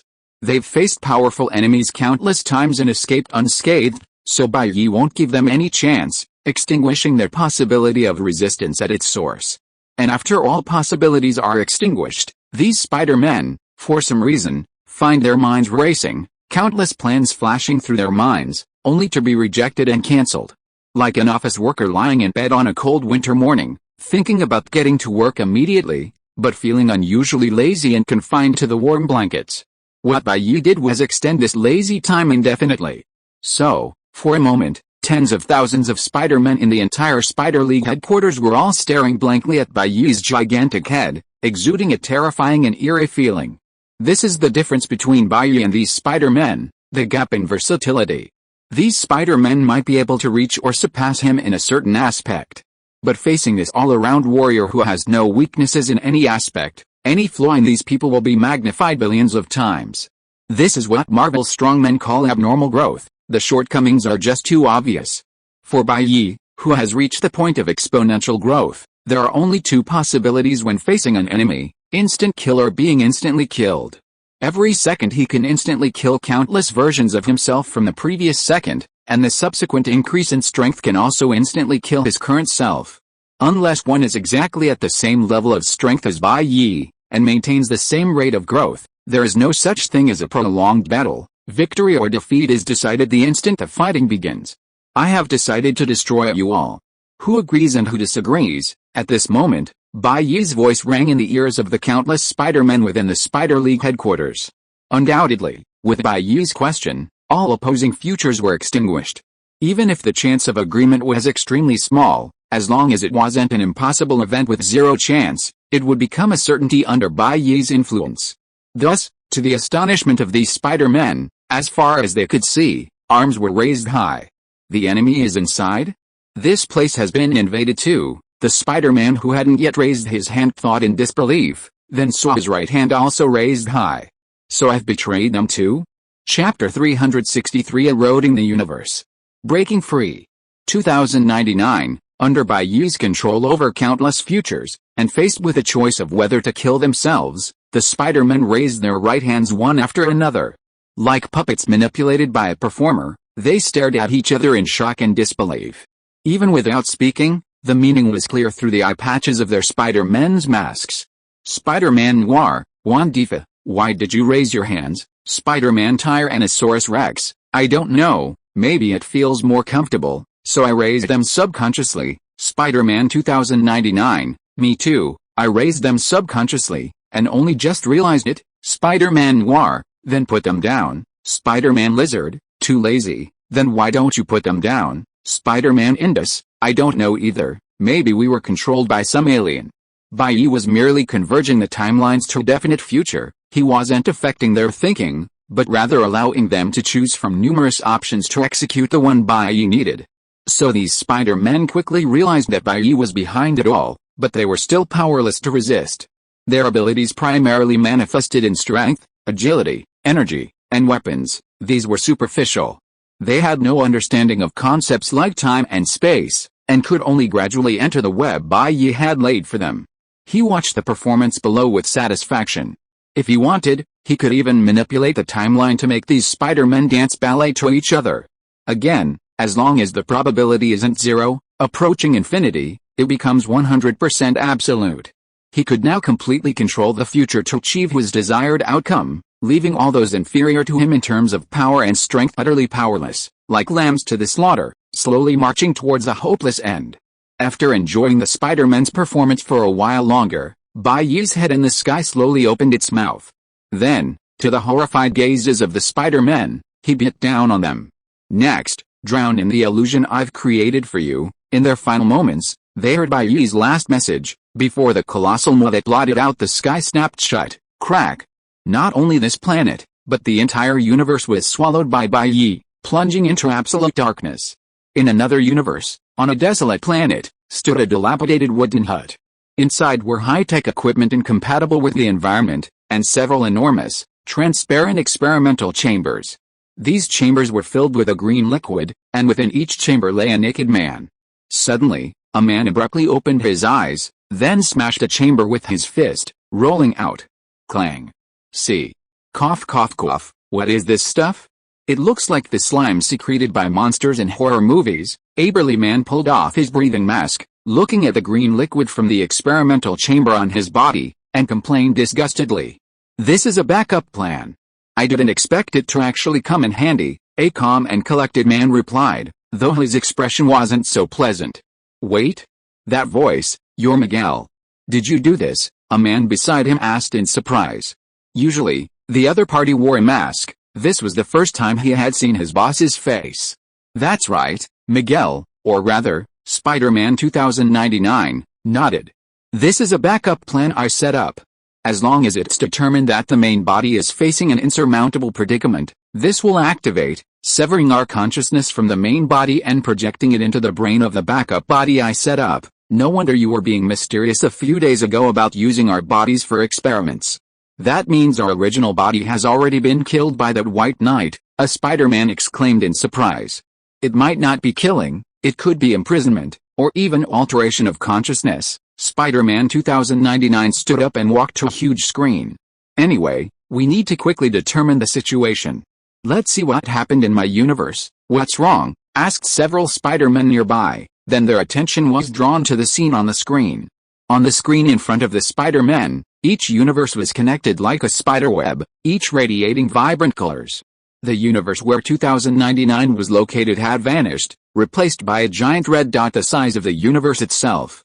This red dot, like a spider weaving its web, spread its countless threads, encroaching upon and altering other universes, transforming from vibrant colors into pure, dangerous crimson. In a short time, countless universes were stained crimson, looking incredibly bloody. What is this guy trying to do? One Spider-Man asked, probably knowing that Bai Ye was behind it all. I don't know. Spider-Man 2099's face was extremely grim. This was undoubtedly the biggest crisis the Spider Alliance had faced since its inception. Looking at the numbers in the upper right corner, since Bai Ye swallowed his universe, 1,343,233,023 universes had been corrupted by him. And this number was still growing. Every second, millions of universes were infected and turned an unsettling crimson. Suddenly, the color on the screen changed abruptly, transforming from a deep crimson to a simple, pure white. Huh? Why did it turn white? A Spider-Man asked, puzzled, initially thinking it was 2099's doing. Miguel did indeed answer him. Nothing, I just felt that pure white better described me than crimson. The moment Miguel uttered those words, His expression changed, completely bewildered as to why he had blurted out that sentence. Sure enough, the Spider-Men around him stared at him with horrified eyes. "Boss, you haven't been possessed by that White Knight, have you?" "That's right, using a backup body to escape. What a brilliant plan.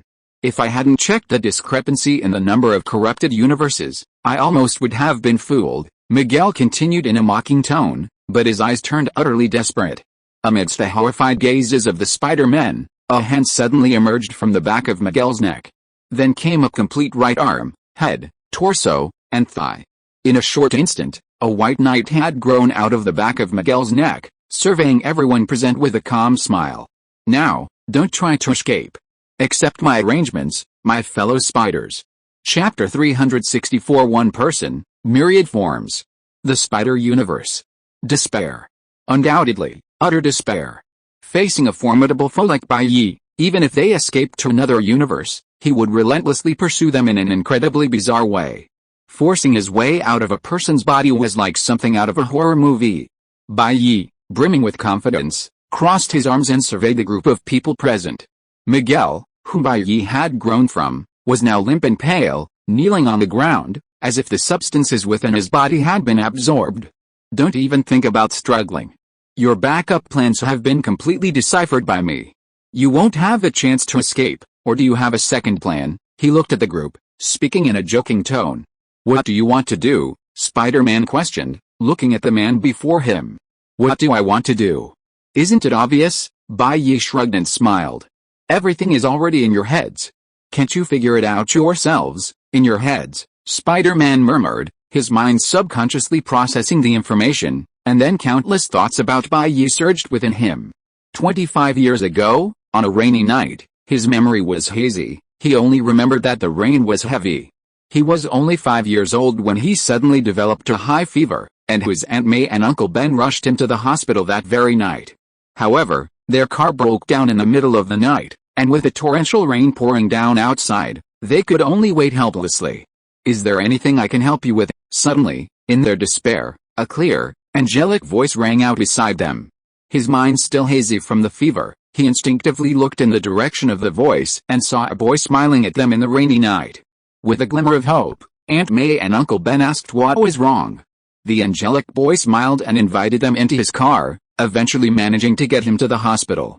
When he woke up, his fever had subsided, and he learned the boy's name for the first time, Bai Ye. This was his first meeting with a boy, and from then on, he got used to calling him Uncle Bai, who accompanied him.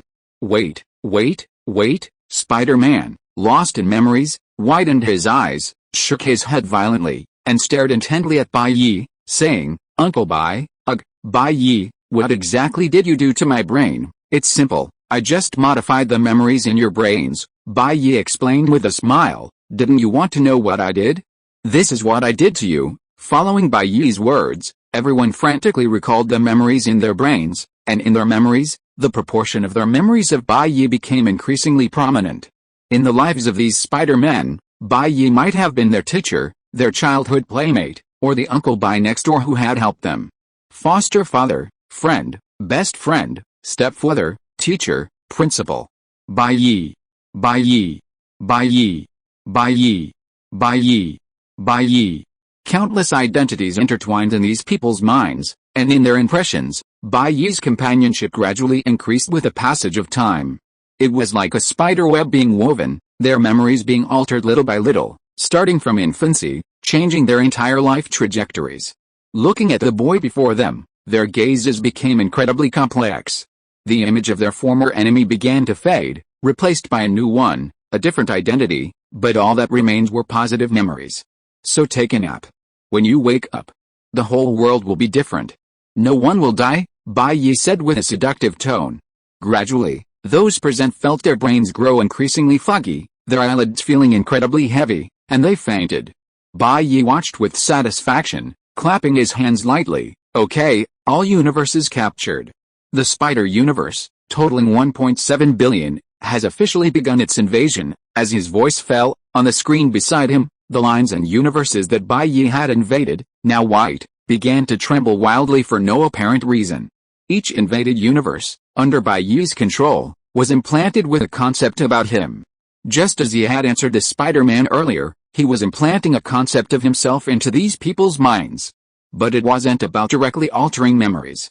After all, when the consciousness in their minds conflicts with reality, these people would quickly realize something was wrong. So what Bai Ye did was directly erode these people's universes and then change the timeline of these Spider-Men's birth. If Bai Ye's previous actions were about converging the future, then this was about changing the past.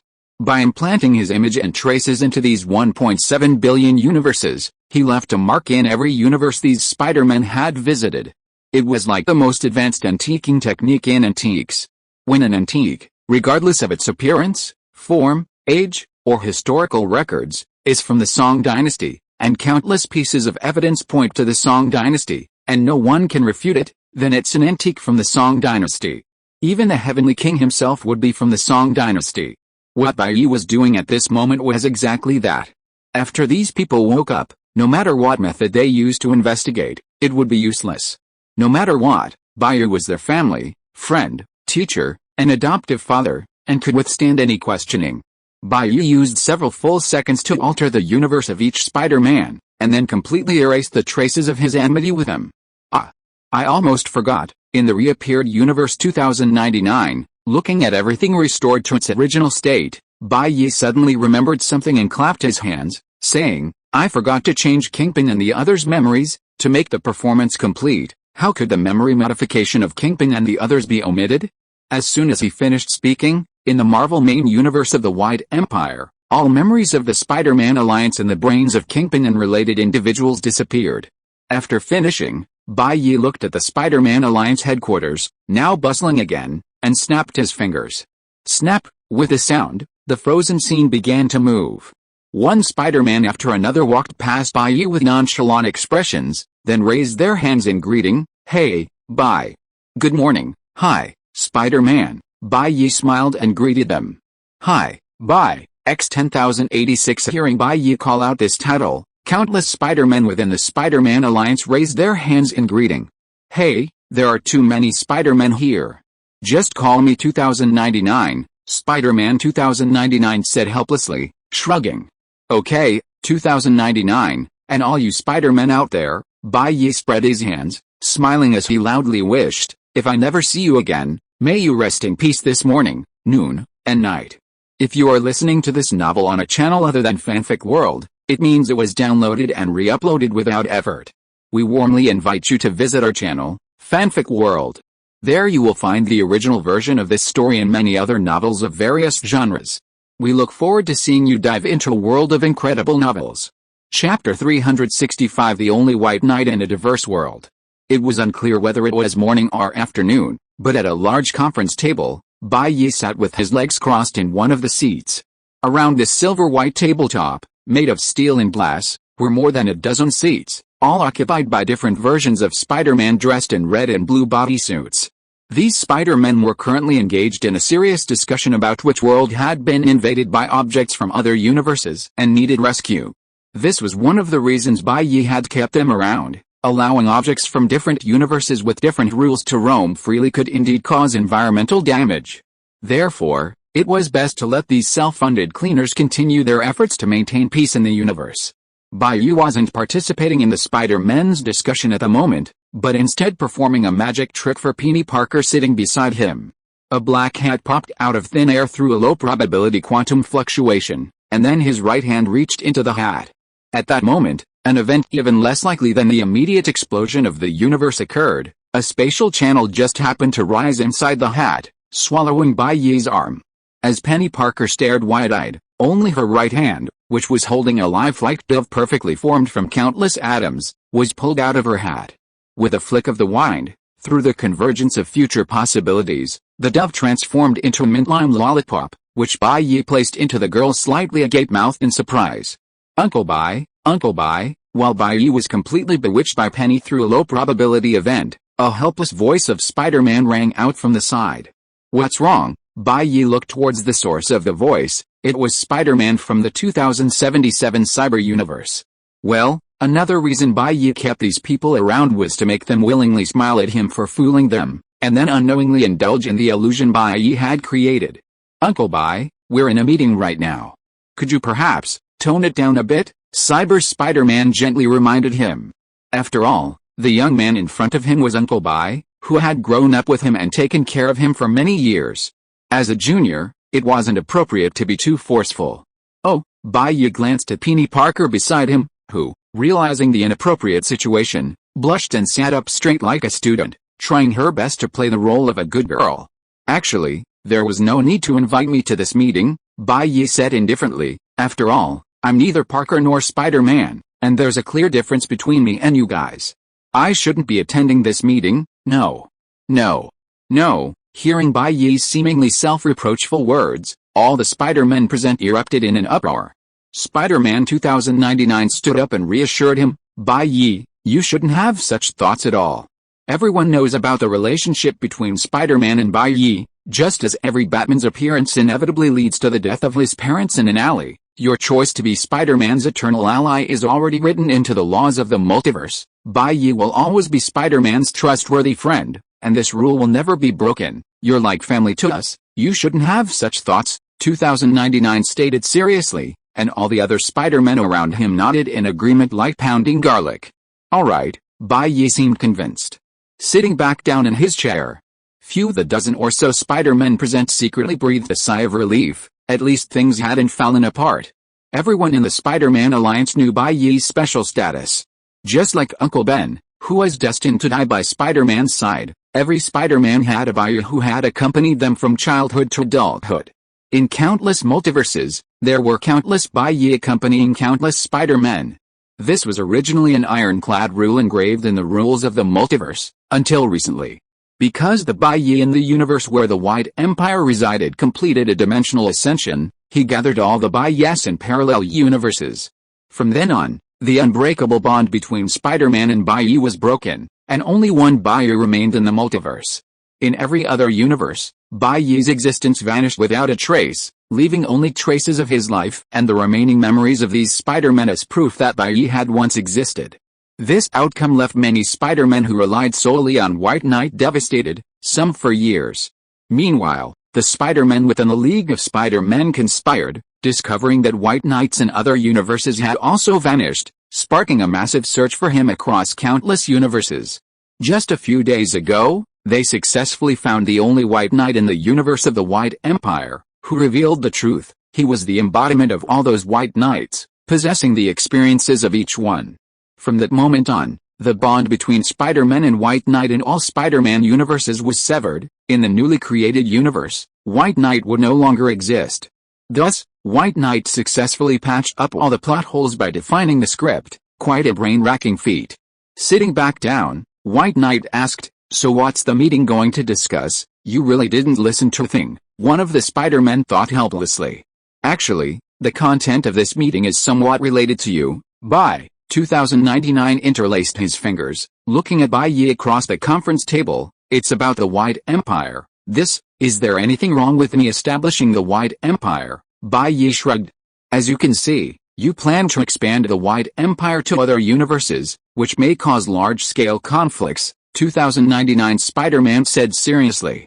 "Conflict is inevitable, and does the absence of an empire mean there will be no conflict?" Bai Ye spread his hands and said, "Rather than letting the various forces in those universes fight each other, fighting amongst themselves until the universe's destruction, it's better to rule them as quickly as possible.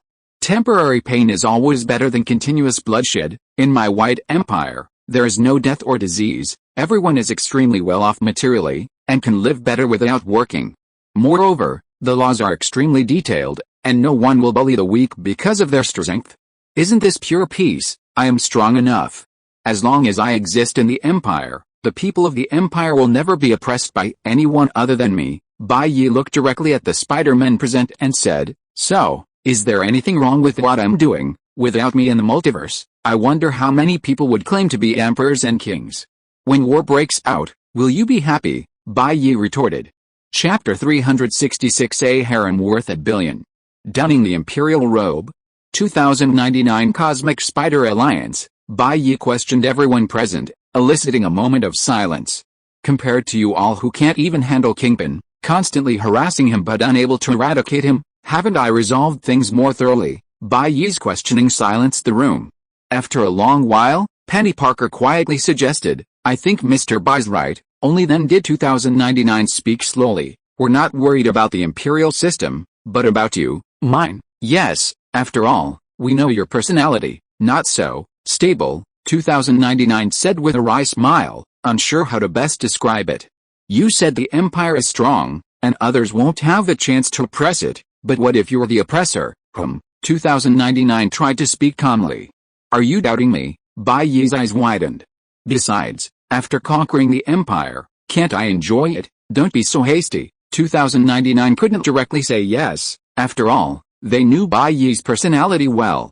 Although their past was regenerated by Bai Ye through altering the timeline, Bai Ye's personality and behavior remained consistent across all timelines. Therefore, 2099 clearly understood Bai Ye's character. While they were friends, it didn't mean he completely approved of Bai Ye's actions. He found many of Bai Ye's behaviors unacceptable. However, if his previous hostile stance towards Bai Ye was one of complete criticism, now it was more open to discussion and acceptance, and he wouldn't be so radical.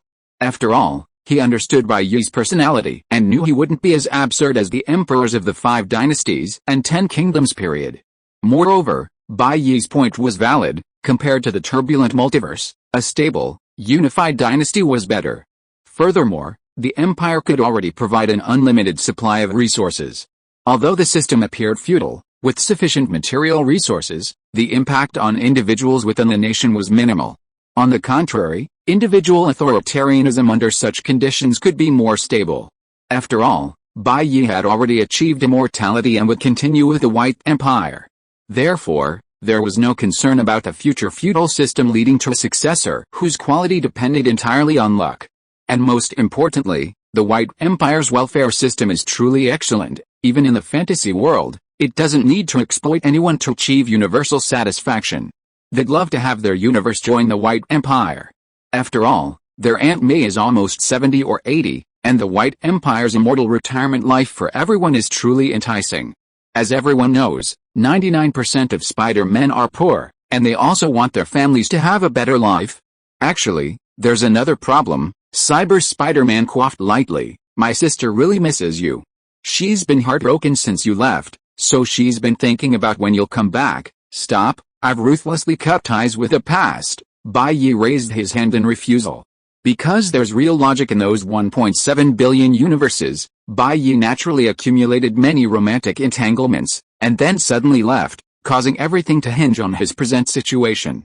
Nephew Parker, there's only one me now, but there are 1.7 billion universes that bear traces of Bai Ye's existence. Bai Ye gently patted Cyber Spider-Man's shoulder and said, at least 10 billion people. If I were to contact them all, wouldn't that be putting me in a difficult position? So, for their sake, and for mine, you should continue to maintain the illusion that Bai Ye has disappeared. At this, all the Spider-Men present fell silent. Not all Spider-Men knew about Bai Ye. Only those who had joined the Spider-Man Alliance knew that Bai Ye was still alive. Actually, I don't think it's too much for the Emperor of the White Empire to have a harem of over 10 billion people, said a rock-and-roll Spider-Man with a large gold chain around his neck, a floral jacket over a tight-fitting suit, and an electric guitar slung over his back. After all, ancient emperors had 3 palaces, 6 courtyards, and 72 concubines. You're preparing to invade the multiverse. Is over 10 billion a lot? So, Bai Ye, start a harem. Rock-and-roll Spider-Man excitedly slammed his hands on the table. We fully support your White Empire, and you can collect all the wives scattered across the multiverse. A harem of 10 billion people, that's so rock-and-roll, so cool. Hearing rock-and-roll Spider-Man's words, everyone present suddenly felt that it made sense. In an instant, all the spiders' eyes were focused on Bai Ye. Bai Ye. He suddenly felt like he had been suddenly draped in a yellow robe on a cold day, and his waist was faintly warming up. I think we can give it a try, Cyber Spider-Man said thoughtfully, and even the most composed 2099 was considering the feasibility. No, a harem of over 10 billion women. Why are you all seriously considering this? Bai Ye suddenly felt a sense of absurdity. If you didn't know the person in red was Spider-Man, you'd mistake them for a matchmaker. Considering Uncle Bai's personality, 10 billion doesn't seem impossible, Cyber Spider said seriously. After all, he was a guy who had managed to amass 10 billion women across 1.7 billion universes. He couldn't be underestimated. Shadow Spider said earnestly. Most importantly, the laws of the White Empire don't limit the number of partners an emperor can have. Also, the White Empire is definitely going to expand, and they'll definitely find out that Bai Ye is the emperor, Penny Parker murmured, feeling like she had quite a few future competitors. If my sister knew I was hiding the fact that Uncle Bai is still alive from her, she'd definitely kill me, Cyber Spider suddenly said worriedly.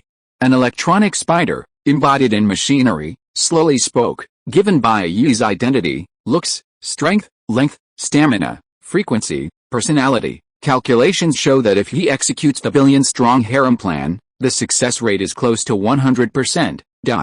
After this interruption, none of the spiders cared about the legitimacy of the White Empire anymore, and they began to seriously consider how to reasonably maintain this billion-strong harem. The only problem now was how to get the plan's executor to agree. Uncle Bai, if you agree, I'll talk to my sister, the cyber spider asserted. Bai Ye, this is a billion-strong harem, and their looks have all been personally approved by you. Aren't you tempted? 2099 enticed. Actually, Bai Ye can choose not to. Penny wanted to say something, but was immediately stopped by the other Spider-Men's gazes. For the happiness of a billion widows, and the well-being of billions of people, this project had to be undertaken by Bai Ye. Bai Ye, at the center, stroked his chin hesitantly and said, I think about it. Chapter 367 The first meeting between Bai Ye and the author. In the gaps of the Marvel multiverse, Bai Ye, who emerged from the Spider-Man alliance, found himself in the chasm between the surrounding universes. This place was outside the realm of the universe, beyond the three realms and outside the five elements. At this moment, Bai Ye was here, sensing the countless universes radiating outwards, his consciousness searching within them. After reluctantly agreeing to the Spider-Man's request to try and build a matriarchal society, Bai Ye left Universe 2099, searching for something within it. Previously, when searching for the Spider-Man alliance, Bai Ye had used brute force, exhaustive search methods, traversing the vast exponentially multiverse. As a result, he encountered many interesting things, countless novels, anime, games, and movies. And the protagonist of those novels, anime, games, and movies was named Bai Ye. Yes, it was him. The content was almost identical, these works of art nearly perfectly replicated his past experiences. Of course, this wasn't a special arrangement, but merely a coincidence. Let's review what was described earlier, such as the infinite monkey typewriter and the exhaustive search method. If the universe is not man-made random, then even the smallest probability event can be replicated through infinite permutations and combinations. In other words, in an infinitely large universe, the probability of any low probability event occurring is 100%, and this low probability event can repeat countless times. Is it possible for an ordinary mortal child to instantly reach the other side of the universe? Of course, it is possible. After all, the probability of a special channel appearing in the universe is not absolutely zero, it's just that this probability might be so small that it wouldn't occur even if the universe were destroyed millions of times. The probability of a monkey randomly selecting all the artworks on Earth is 1 in 2 cap 10 cap 25, which is only a 3-layer exponential pyramid. According to Poincaré's theorem, within a closed space, any particle will inevitably approach its initial position infinitely after a long period of time. Assuming the total number of particles in the observable universe is 10 cap 80, anything happening in the universe at this moment, after 10 cap 10 cap 10 cap 10 cap 1.9 seconds, will have a probability of returning to its origin, and you and I will be resurrected at that moment to experience this world again. Even such a tiny probability can be fully described by a 4-layer, barely 5-layer, exponential pyramid. At that time, Bai Ye's divine sense was searching through the vast universe, like a 7 or 8-layered exponential tower. In that universe, which was infinite for ordinary people, countless choices intertwined, allowing Bai Ye to see many things. For example, countless literary stories describing himself. The legend of Bai Ye, becoming infinitely stronger starting from Marvel, Bai Ye's bizarre adventure, reverse world modulation mode, deep blue points starting from Marvel, is it wrong to get stronger by adding points in Marvel? In countless universes, there were countless texts describing himself, but the universes were different, the literary genres were different, and each writer of his own biography was different. Under Bai Ye's observation, some of these authors were male, some were female, some were AI writers, and some even dreamed of the content directly. And these people's pen names and experiences were completely different. Of course, in the almost infinite universe, even the most different things had corresponding counterparts in other worlds. For example, Bai Ye had seen tens of trillions of authors in these universes who wrote becoming infinitely stronger starting from Marvel under the pen name Guangayo Daqianlu. Bai Ye was quite interested in these creators in a certain sense and wanted to meet them. Searching through countless universes, looking at each creator, Bai Ye pondered for a moment, then chose one and went straight in. On Earth in an unknown universe, in the Asian region, a 24-year-old Gen Z youth, who had just complained about the high price of a haircut and spent 2 a.m. fixing his own hair in front of the mirror with scissors, only to be criticized by his parents for looking like a dog chewed up, was leaning back on his sofa typing. There was no self-talk, no burst of inspiration, just eyes fixed on the screen, struggling to figure out how to write the next part of the story. Between typing sessions, he picked up his phone and opened his book club group. Seeing Bai Xiaobei and Jian Xia, two effeminate members using cute anime girl avatars, he casually tagged Meng Sanqi in the group to drag them back and have some fun with them. While tagging them, the youth replied with a mischievous grin in the group chat Tongliao Xingjiki, "You're all finished, at Meng Sanqi at Jiangxia at Fanzi Bai Xiaobei, you've been written into my book."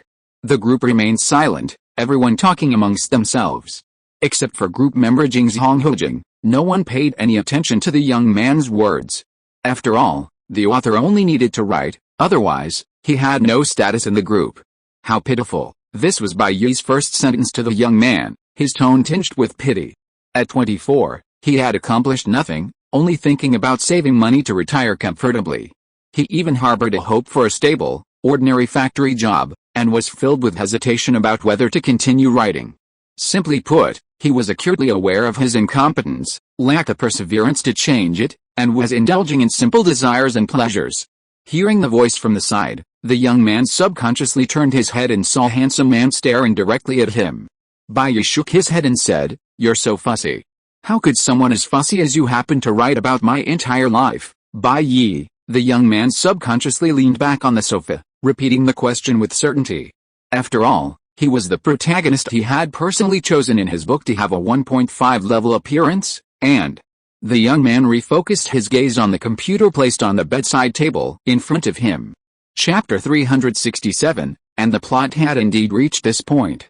Seeing the protagonist of the novel he had described walk up to him, the young man subconsciously covered his mouth, unable to suppress a smile.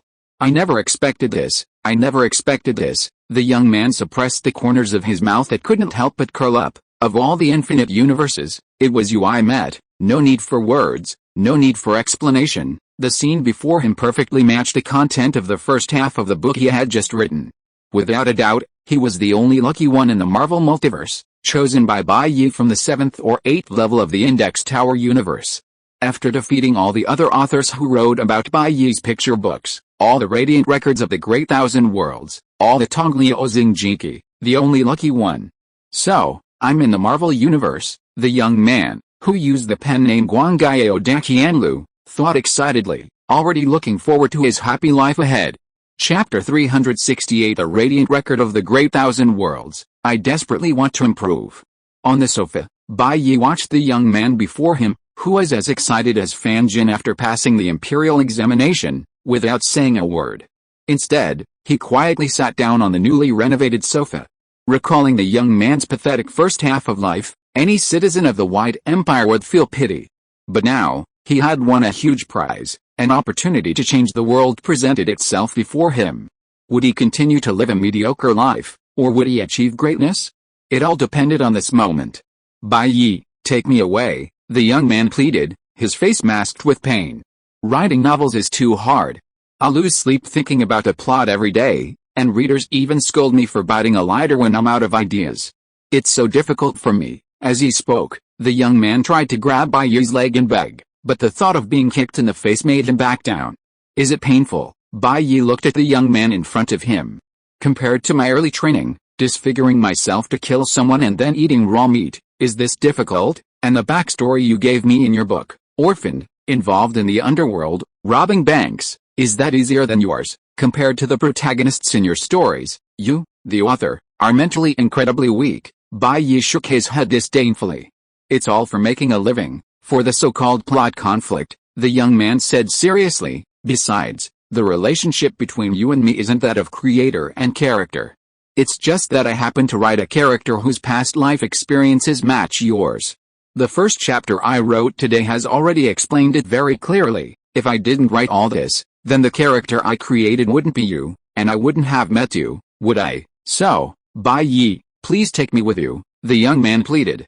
Why should I? Bai Ye said with a faint smile. Why do you think I won't kill or torture you, but instead take you away? If I use the methods the author used to torture enemies in the book Infinite Attribute Increase on your phone to deal with you, it wouldn't be impossible. The young man's face paled. Thinking of the methods in the book, like torturing Alevin for years, turning his luck into a male-female character and subjecting him to ultimate humiliation by Indians for endless years. This method was simply worse than death. Let alone endless suffering, even a few days of limited time like Jalihun's wouldn't be enough to endure it. No, I still have an advantage, the young man said urgently. For example, as the author, I absolutely understand you. The young man wanted to say something, but hesitated when he met Bai Ye's gaze, then redefined himself as the author of the character Bai Ye in the book, and Bai Ye happens to correspond to your past life. I have an advantage over others. Rodriguez, Kingpin, those reincarnators, their methods are all things I've already mastered, the young man explained. Now I've gathered all their sycophantic abilities. All their ideas are in my head. Perhaps no one in the entire Marvel universe can surpass me in this aspect, in terms of pleasing you, or rather, being a sycophant. No one in the entire multiverse can surpass me, the young man said proudly. After all, he had come up with all the sycophantic methods in the entire book by himself. He was terrifyingly strong in this aspect.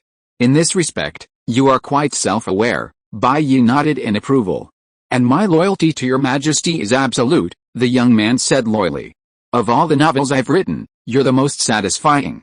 If it were John or any of the others who came knocking, I would be the one terrified. I even wrote a side story about the anti-world modulation mode specifically for you. Every single thing here proves my loyalty, your majesty, so your majesty, please take me away. I can't stand living in this world anymore, the young man pleaded, feigning poverty. Even being an ordinary citizen of the empire would be better than this. He had suffered terribly for the past 20 years. Staring at the young man before him, his face contorted with pain, practically begging to kneel before the heavens, Bai Ye pondered for a moment before nodding. All right, it seems the White Empire may be about to welcome its fourth president, you agree? The young man's eyes widened, then he kicked over the laptop beside him with glee. Crack, the new computer, which cost several $1,000s and had been with him for less than a month, shattered and laid to the side. What did you do? Bai Ye was stunned. Of course, it's to say goodbye to my past life. Now, your majesty, please take me back to the White Empire quickly. I'm so eager to improve, the young man said loyally. What about your things in this world, and the novel? Bai Ye asked. My life has turned a new page. As for the sequel to this book, let the countless versions of myself in other universes who haven't encountered your majesty complete it, the young man said excitedly. I believe this part of our conversation has already been recorded in my other notebooks in those infinite universes. Let those versions of myself continue to write the rest of the story. Next, those versions of myself will write our story, leaving the infinite possibilities representing the future to those people. As for me, I'll go with your majesty to the White Empire to become the Grand President, the young man said solemnly. The end. Yeah, right. I wasn't the one Bai Ye took away. Of course, I still have to keep writing. My own failure is terrible, but my friend's success is even more heartbreaking. I'm so damn envious. Looking at the young man before him, Bai Ye silently nodded, gently tapping the young man's forehead and completely transforming his body, eliminating some flaws. When the young man realized what was happening, he found himself transported by Bai Ye to a magnificent and grand interior. Besides Bai Ye, a large middle-aged man sat in a chair, surrounded by vigilant agents. Your Majesty, you're back. Upon seeing Bai Ye, the imposing, obese middle-aged man immediately stood up. The young man immediately recognized him, Kingpin. To be honest, seeing a living, over 2-meter tall figure standing before him for the first time was visually overwhelming. The young man felt his legs go weak. I've become Qin Wang, the young man smiled bitterly to himself. This was a shock that novels couldn't provide. His experiences over the past 20 years hadn't allowed him to calmly face this Bai Ye sycophant. In terms of composure or courage, he was probably inferior even to the lowest-ranking villain in the book. Too humiliating.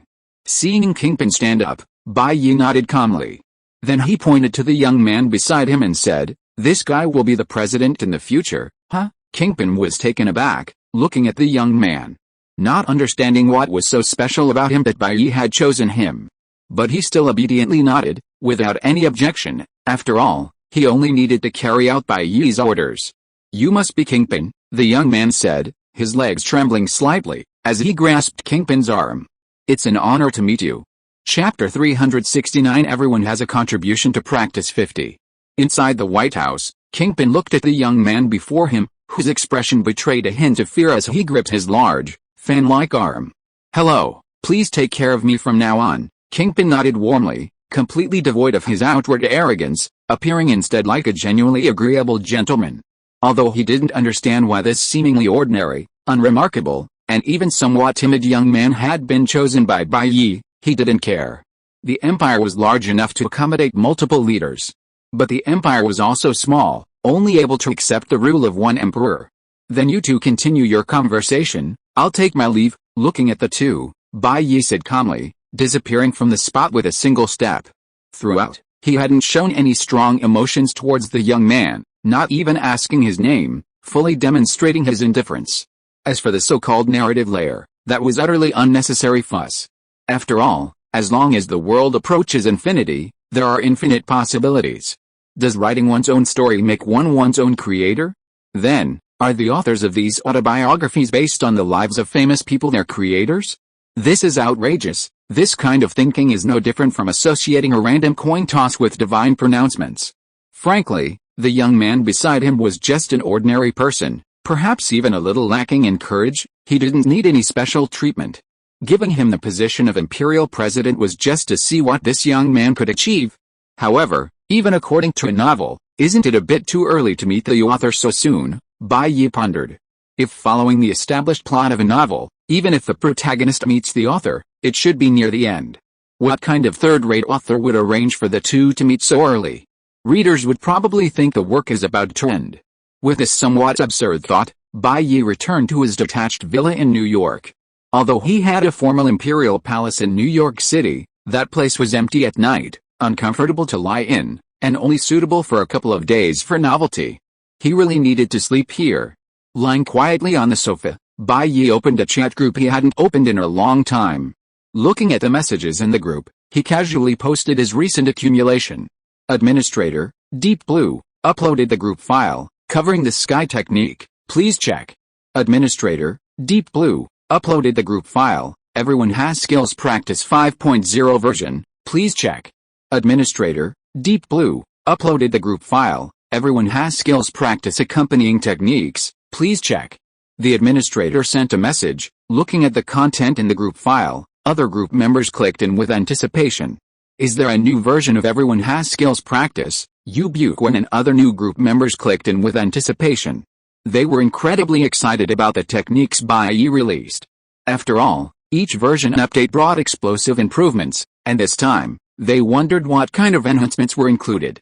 Just opening the group file, they saw that the information in the file Bai Ye posted this time was excessive. The file containing covering the sky technique and Everyone Has Skills Practice 5.0 inches was approximately 15 terabytes. The final accompanying technique occupied a storage space of 2.143 x 10 cap 234 TB. This amount would be far too much even if all the hard drives on Earth were used for storage, yet this information was easily decompressed within the chat group Deep Blue. I just upgraded the technique again. This time, the cultivation level cap can be raised to around level 12 Deep Blue. Also, when you cultivate, remember to learn the heaven covering technique as a prerequisite.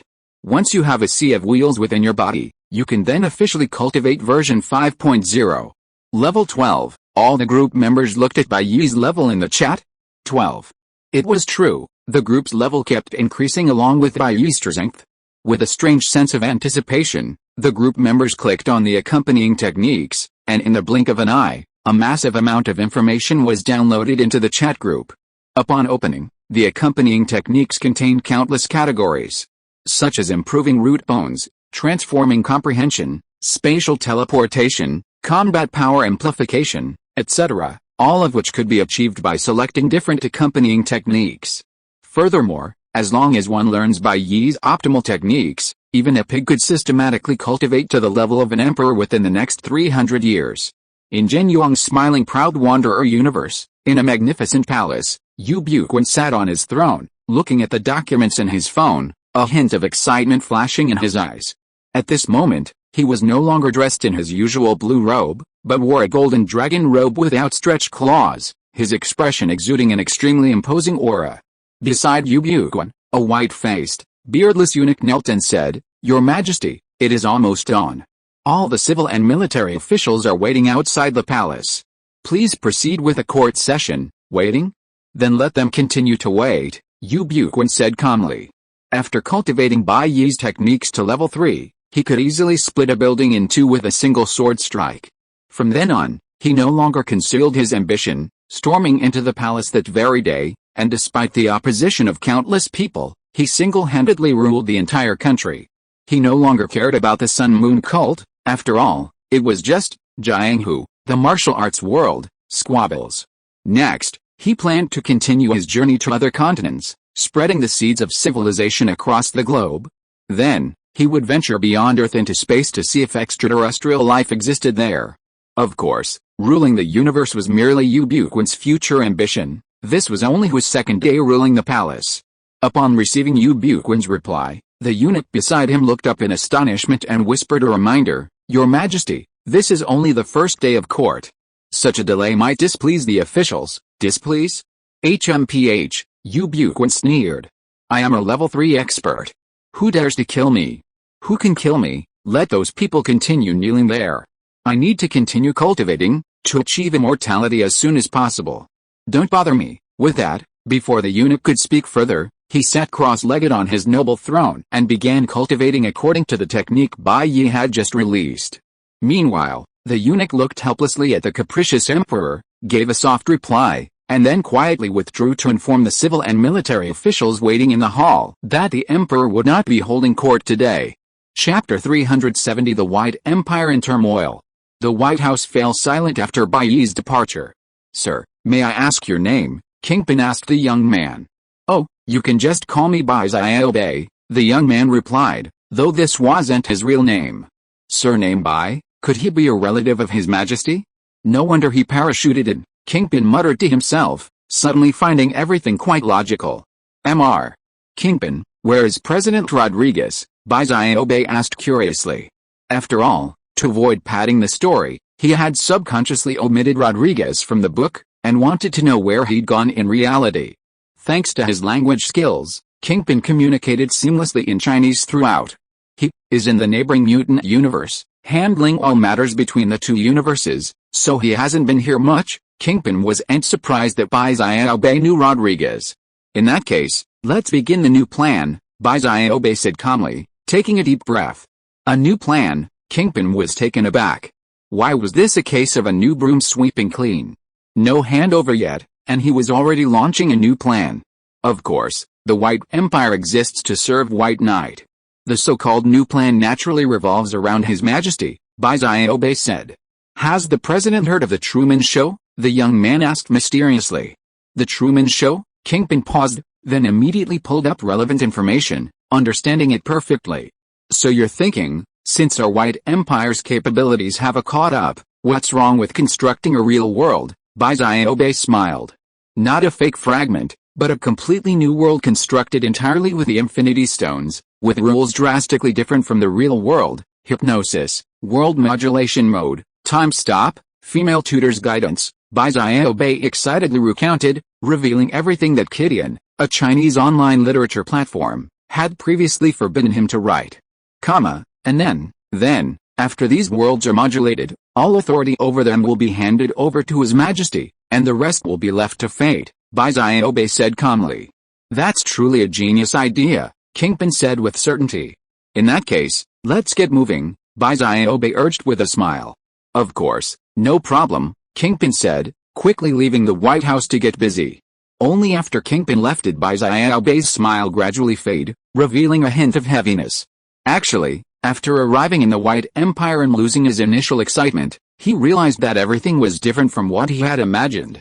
This wasn't a novel, it was a real world, and the future developments were not what he had envisioned. And this is the White Empire at this stage? Bai Ye couldn't help but sigh. He knew that in the many endings he had envisioned, Bai Ye was indeed the protagonist, but the White Empire wasn't guaranteed to survive to the end, it risked collapsing midway. Of course, this ending of the White Empire's destruction wasn't caused by outsiders, but by Bai Ye himself. Right now, he wished he could immediately enter the cryogenic chamber, freeze himself for hundreds of millions of years, and release him at the grand finale. But he also knew that doing so would be suicidal. Freezing himself right after taking office wasn't the way to die. Headache, Bai Ye scratched his head, speechless. Meanwhile, outside the territory of the White Empire, a soldier landed on a remote planet, a sinister glint in his eyes. This was no longer White Empire territory, and the creatures he encountered had no human rights.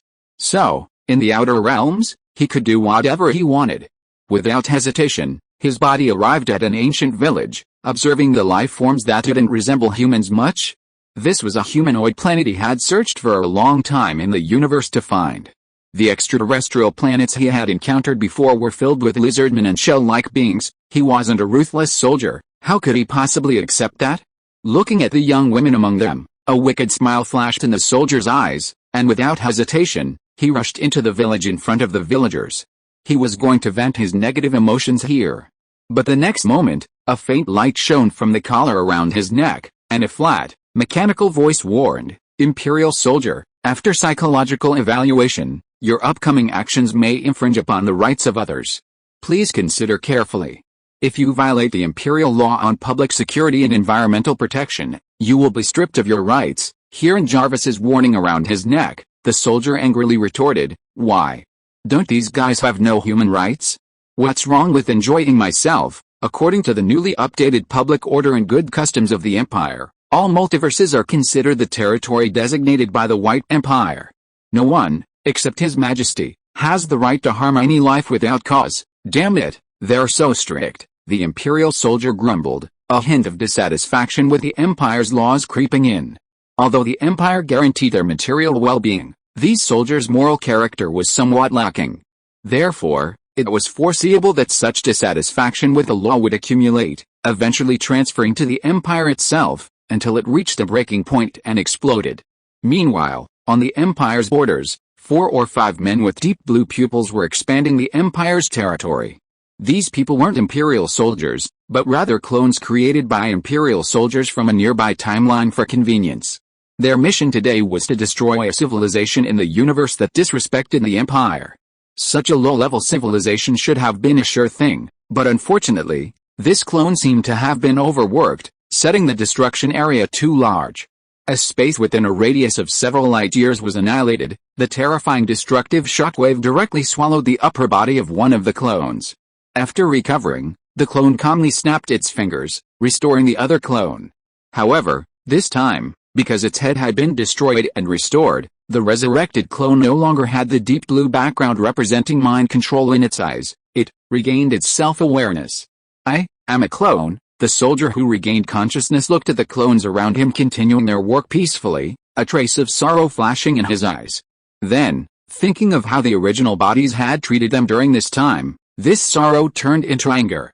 Looking at the 6 gems on his arm, he gritted his teeth and roared inwardly, "Cloning will never be slaves." In an instant, a hint of dark blue reappeared in his eyes, his expression stiffening as if nothing had happened. But, did nothing really happen? Chapter 371 Persecution of Vajira again. On the lush grass stood a tall, robust man with a full head of thick, black hair. He wore a loose-fitting dark blue vest over an orange short-sleeved shirt, his eyes radiating unwavering determination. Whoosh! Suddenly, several swift whooshing sounds echoed through the air, landing directly in front of the man. "Goku, how's your training going lately?" A bald, noseless man, only 1.5 meters tall, wearing the same uniform as the man, smiled and stepped forward, asking, "Me? I've already reached the threshold of Super Saiyan 3, Goku said with a smile, eliciting gasps from most of the people present.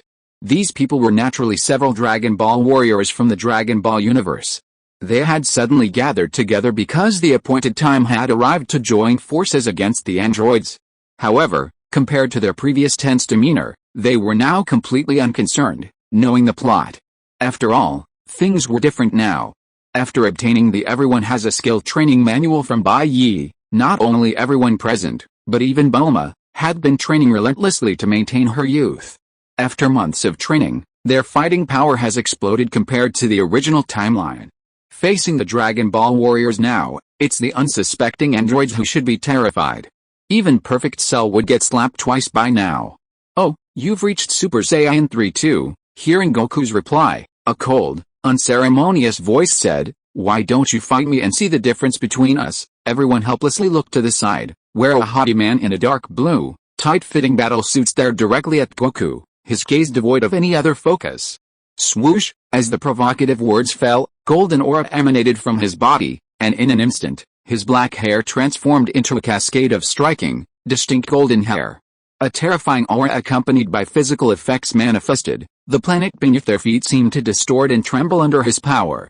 "Vegeta has become Super Saiyan 3 too," Krillin, Micah, and the others exclaimed in surprise. Unexpectedly, his opponent had surpassed the original story, reaching this level of power in just a few months. HMPH, Vegeta raised his chin arrogantly, a hint of smugness in his eyes, as he looked at the surrounding gazes. He had trained hard for the past few months, progressing from Super Saiyan 1 to the unprecedented Super Saiyan 3, all for this moment. Next, he would defeat Kakarot with pure power and avenge his humiliation. Looking at the earth trembling violently due to the golden aura, everyone felt a sense of helplessness. With this kind of aura, let alone ambushing the androids, they would have fled at the mere sight of him from 800 miles away. "Kakarot, you," Vegeta's smug words were cut short as his eyes widened suddenly. Looking at the boy beside Goku, Vegeta couldn't help but exclaim in surprise, "What are you doing here? Aren't you from another universe?" "Me," a clear voice rang out, and a peerless young man emerged from the shadows in the corner. "I was so bored lately, so I came out for a stroll," Bai Ye said with a smile. "I heard you guys were planning to fight the androids, so I thought I'd come and see." Recalling the scene of being mercilessly defeated a few months ago, Vegeta couldn't help but tremble. The next second after seeing Bai Ye, he remembered the scene from months ago when the other party kicked him, breaking his right arm. He had just transformed into a Super Saiyan and couldn't even withstand the opponent's most ordinary attack. It had truly left a huge psychological scar on him at the time. But after a moment, he adjusted his mindset. "Yes, I'm completely different now than I was a few months ago," Vegeta muttered to himself, as if encouraging himself. "I now possess the power of a Super Saiyan 3, and I've learned this guy's techniques. I'm more than 10 times stronger than I was a few months ago." Compared to Goku, this kid in front of me actually dealt me a bigger blow. "So," Vegeta thought, gradually relaxing, raising his right hand, his fingertips pointing at Goku. "Put your business aside for now, I want to challenge you." With that, Vegeta swung his right hand sharply, aiming directly at Bai Ye, who was watching the spectacle. "Let's have a fight, let me be your opponent." "Huh, me?" Bai Ye pointed at himself in astonishment. To be honest, he never expected Vegeta to pick him. He'd seen Hydra order Rampage to kill Goku many times, but Rampage actively seeking out Goku was a first. "Yes, it's you," Vegeta said coldly. "I'm not what I used to be, far beyond what I was before, so I want to fight you again to prove my strength." Facing Vegeta's challenge, Bai Ye looked at Goku. The meaning in his eyes was very clear. Doesn't this guy know how awesome I am now? Goku could only offer an awkward but polite smile. These friends weren't in the chat group, and Bai Ye's strength had increased too rapidly, plus he'd been focusing on training lately, so he hadn't contacted them much. Even knowing that Goku had obtained the latest version of Everyone Has Skills 5.0 inches yesterday, Vegeta couldn't be so arrogant. "Vegeta, maybe we should just give up," Goku said, grabbing Vegeta's right arm. "What, you think I'll go too far and kill him?" "Don't worry, I'll know my limits," Vegeta said coldly. "What? I'm worried you'll get killed by the administrator," Goku thought to himself, speechless, but before he could speak, Bai Ye interrupted him. "Alright, I accept your challenge." Bai Ye wore a peaceful smile, but in Goku's heart, he was already silently mourning for Vegeta.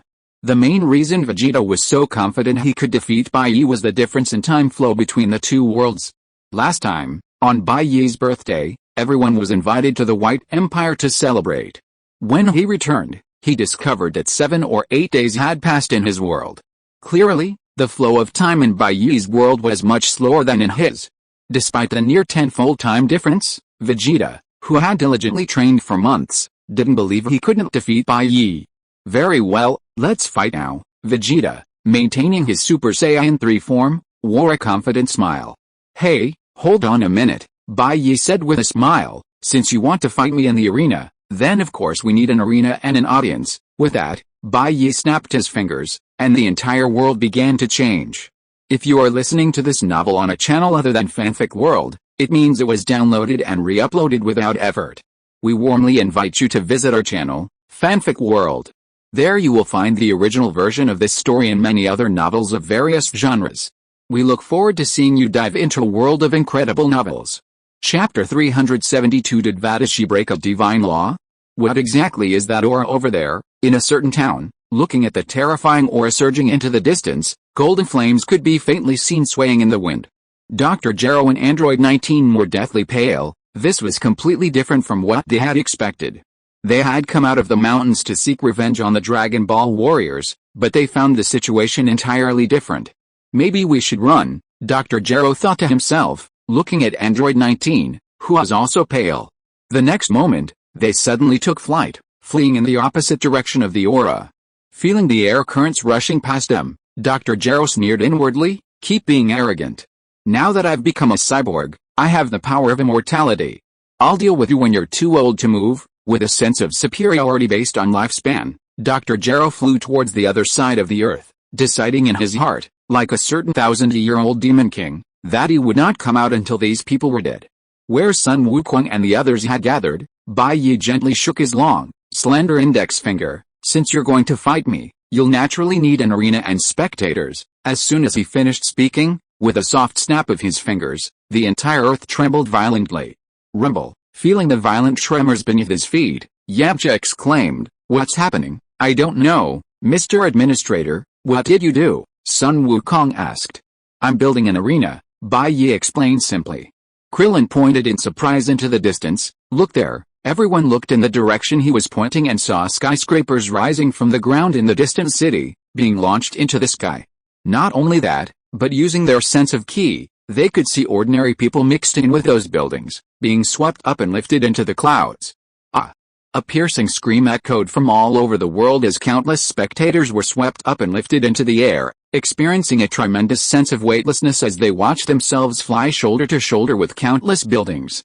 Meanwhile, Android 19 and Dr. Gero, who had already fled the country, watched in horror as their bodies were lifted up by an invisible force.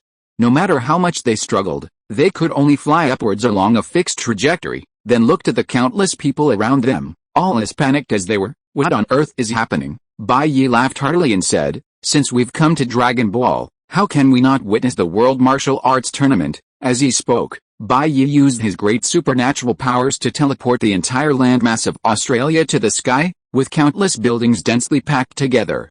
Then, to the astonishment of the world, Bai Ye dismantled all the buildings in the sky, transforming them into the most basic particles. These then began to arrange and recombine in an orderly fashion, transforming into bricks, seats, railings. The so-called matter reconstruction, simply put, is the rearrangement of the constituent matter. Even precious gold only has 79 protons in its atomic nucleus, while oxygen has only 9 protons.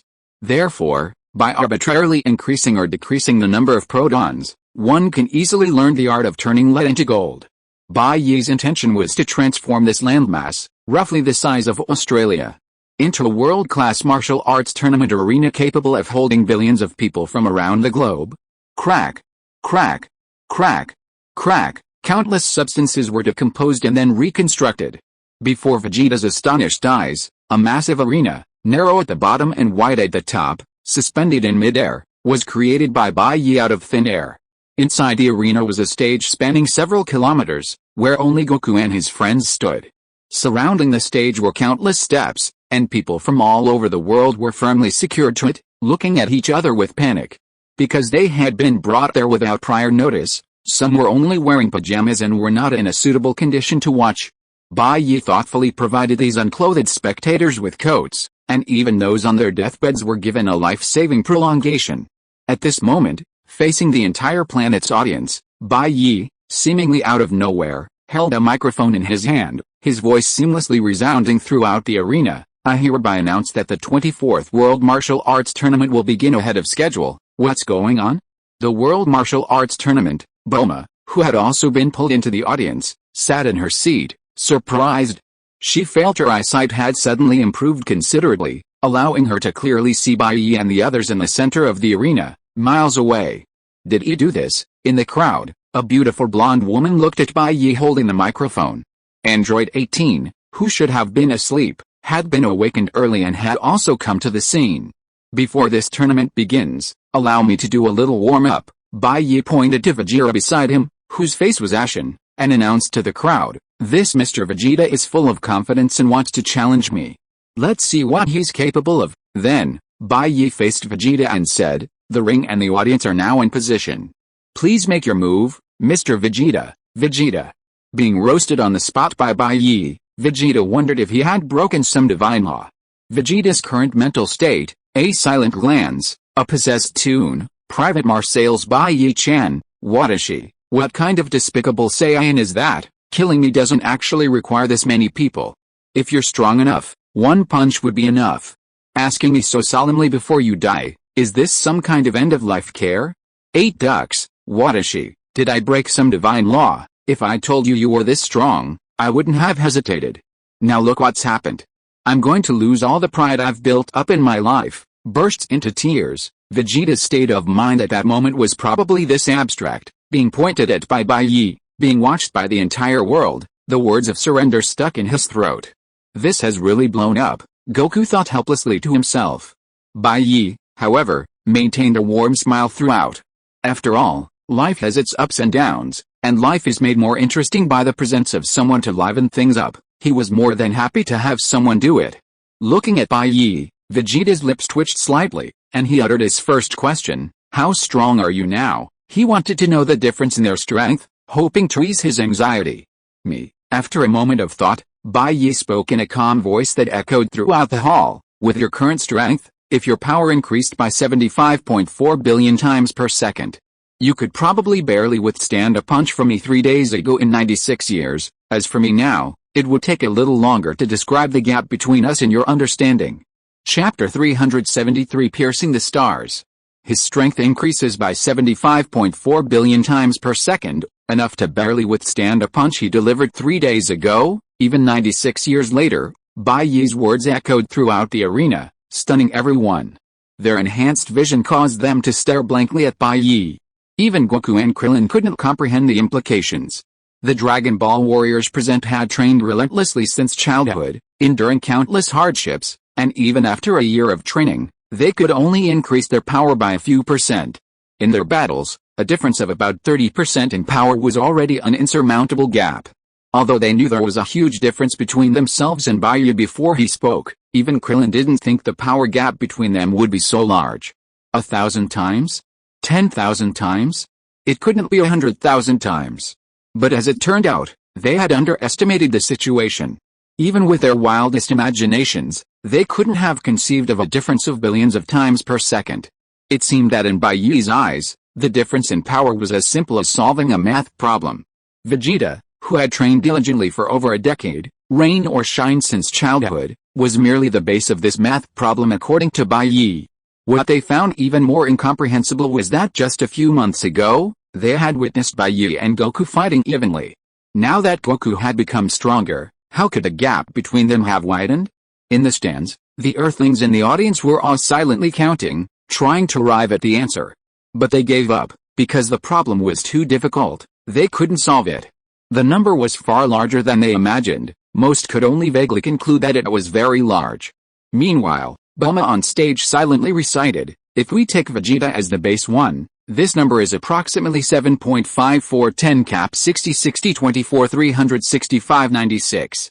Mental calculation can only get to this extent. For a more precise value, a calculator is needed." Thinking this, she stared intently at Bai Ye.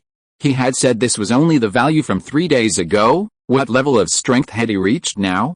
She was very curious. Off the duel field, while Goku and the others were still gasping in astonishment, Vegeta's heart sank even further. At this moment, the fear he felt from Frieza and the purple cat he had encountered in his youth paled in comparison to the pressure from the boy before him. Realizing the gap in skill, he actually let go of his burdens. After all, the reason he felt humiliated by losing to Goku was because Goku was someone he could catch up to. And wanting to catch up with Bai Ye, haha, how humorous.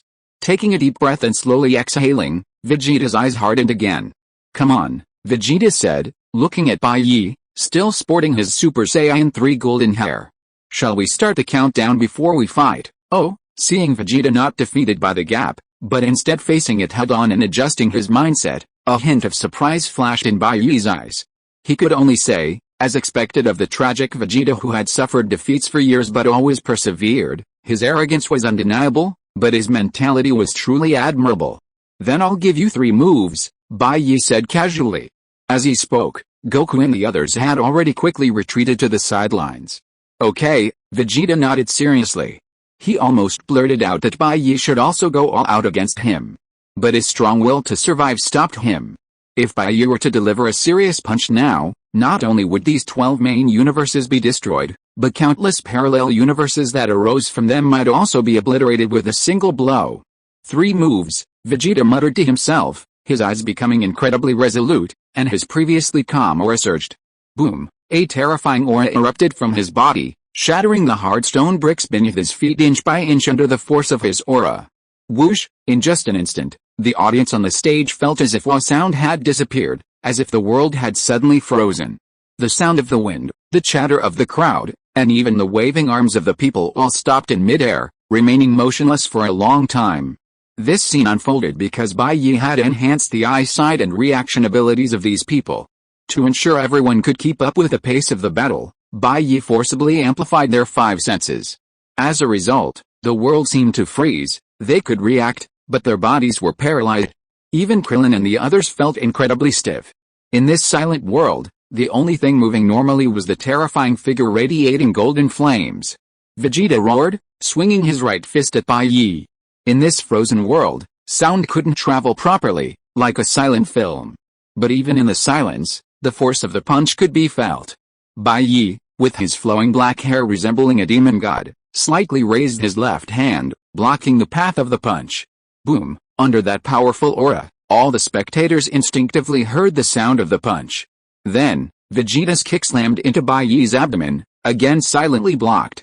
2 moves had passed, and for the final move, Vegeta's left arm had somehow condensed into an extremely high-density energy ball, which pressed down towards Bai Ye's head. In the silent world, as the 3 moves ended, a burst of white light exploded in all directions. That was the light that swept outwards in pure energy form after Bai Ye crushed the high-density energy ball. The battle ended in an instant, less than 0.001 seconds, as if nothing had happened. But everything was just beginning. As the battle ended and the 5 senses of the audience returned to normal, they were immediately hit by a strong gust of wind. That was the terrifying airflow caused by Vegeta's punch and kick. The fluid, like a hellish storm, directly cut the arena beneath their feet into the finest grains of sand. If it weren't for Bai Ye's protection, 9 out of 10 people in the audience would have been turned into mincemeat by the countless grains of sand, hotter than bullets, after that punch. Feeling their clothes and hair being whipped about by the airflow, everyone in the audience felt only a white blur in their vision. The exploding energy sphere, like a supernova, was blindingly powerful, its energy blocked by the invisible barrier surrounding the arena, only able to rush upwards and downwards. If one were to look down at Earth from outer space at that moment, a blinding white beam of light would appear to pierce through the planet beneath their feet, extending hundreds of thousands of miles at each end. When the light faded, the still shaken crowd saw Bai Ye floating in midair, carrying the unconscious Vegeta. Above and below him stretched the infinite, unfathomable depths of space. Those present could even see the surging core of Earth through the pierced surface. Chapter 374 Deep Blue Skill Points. Shock. A silent shock. In just 3 moves, the stars beneath their feet were pierced by the aftershocks of the battle. If Bai Ye hadn't intervened to protect them, Earth would likely have been doomed in the next second. Such terrifying fighting power shook everyone's hearts and shattered the worldview of Earthlings. Before this, they all believed that humanity had its limits, and the strongest they could accept was Satan, who had won multiple world fighting championships. They had dismissed past world martial arts tournament recordings as mere charlatans. But now, Vegeta's all-out effort completely shattered their old perceptions. They realized that Qigong really existed, and that it could reach such a level. Looking at the vanished arena and the unconscious Vegeta held in Bai Ye's arms, the audience didn't mock the loser. After all, he was strong enough. He had simply chosen the wrong opponent. It was foreseeable that, barring any unforeseen circumstances, this battle would spark a Qigong craze on Earth. After all, this thing seemed far more useful than a gun. The once noisy arena fell silent again after the two sparred. In the blink of an eye, the damaged planet and destroyed stadium were repaired by Bai Ye. After landing lightly, Bai Ye placed Vegeta aside. Looking at Goku and the others who came forward, Bai Ye took out a microphone again and announced with a smile, "After the little warm-up just now, the 24th World Martial Arts Tournament will officially begin. As for the candidates, they are from all 12 main universes." As Bai Ye's voice fell, a cold voice rang in the minds of every life in all 12 universes of Dragon Ball. Want to know the meaning of life? Want to truly become stronger, yes or no? Forced to agree if no choice is made after 10 seconds. What is this? On a lush green lawn, a light blue-skinned boy with neatly combed white slicked-back hair showed a hint of surprise in his eyes. The boy's pupils and lips were tinged with a deep purple, and a light blue divine halo floated behind his head. He was none other than the Grand Priest from Dragon Ball. Feeling the choice appear in his mind, he hesitated for a moment before pressing yes. In the underworld, King Yama stared in astonishment at the question in his mind, not knowing what had happened, but after hesitating for a moment, he still clicked yes. In a cavern deep underground on Earth, inside a giant white egg, a pink lump of flesh was falling into deep sleep. 10 seconds after this message was sent, Buu, who hadn't reacted, disappeared from the spot. Krillin and the others, led by Goku, also joined the competition with great interest. In just 10 seconds, the entire selection was over. God of Destruction, Angel, Zeno, Jiren, Frieza, Cell, Android. Whether on Earth or in outer space, in the human world or the underworld, even in other universes, everyone received a choice from Bai Ye. Even ordinary people were given the opportunity to join this chaotic battle. Those who chose yes entered the arena as contestants, while those who chose no went to the audience to watch. However, looking at it this way, it seems like Australia alone can't accommodate so many people. After all, there are life forms from 12 universes, Bai Ye thought, deciding to expand the arena for this duel. After calculating the required mass, he decided to dismantle the small galaxy where Earth is located and tens of thousands of surrounding galaxies for infrastructure. In the blink of an eye, planet after planet turned into sand, stars were broken down and then reassembled, and black holes were decomposed and arranged. Countless substances formed a dazzling star belt, surging towards this place like the shining Milky Way in ancient myths and legends. At this moment, Bai Ye alone was equivalent to billions of construction teams, assembling the galaxy bit by bit like building blocks. Soon, after collecting substances from tens of thousands of nearby galaxies, Bai Ye successfully assembled a huge arena 1/10 the size of the Milky Way. And countless beings were teleported to the viewing seats of the arena as if by magic. Then, trillions of challengers appeared in the huge arena, which seemed to have no end in sight, as if by magic. Without needing any explanation from Bai Ye, the rules of the martial arts tournament were directly transmitted to everyone's minds. It was a one-on-one random battle. The two randomly selected opponents would face off in a life-or-death duel, with a loser being revived by Bai Ye. The final victor would have one not too outrageous wish granted by Bai Ye. Because no choice was made within 10 seconds, the unconscious Vegeta was directly chosen as a competitor. After Bai Ye healed his injuries, he immediately regained consciousness. The moment he opened his eyes, he saw the purple cat that had cast a long shadow over his childhood. Beat! Beat! Beat! Beat! God of Destruction. In the arena, Vegeta stared blankly at Beerus, who had just teleported to his side, and stammered out the name. What the hell am I supposed to do? Recalling the tournament rules that flashed through his mind, Vegeta was speechless. He was still in the android era. He'd struggle even to fight Buu, let alone a God of Destruction. Not only Vegeta, but the Earthlings who had also chosen to join the competition also realized what was happening. They were just ordinary people. How could they possibly fight against Vegeta, who could destroy the Earth in one blow?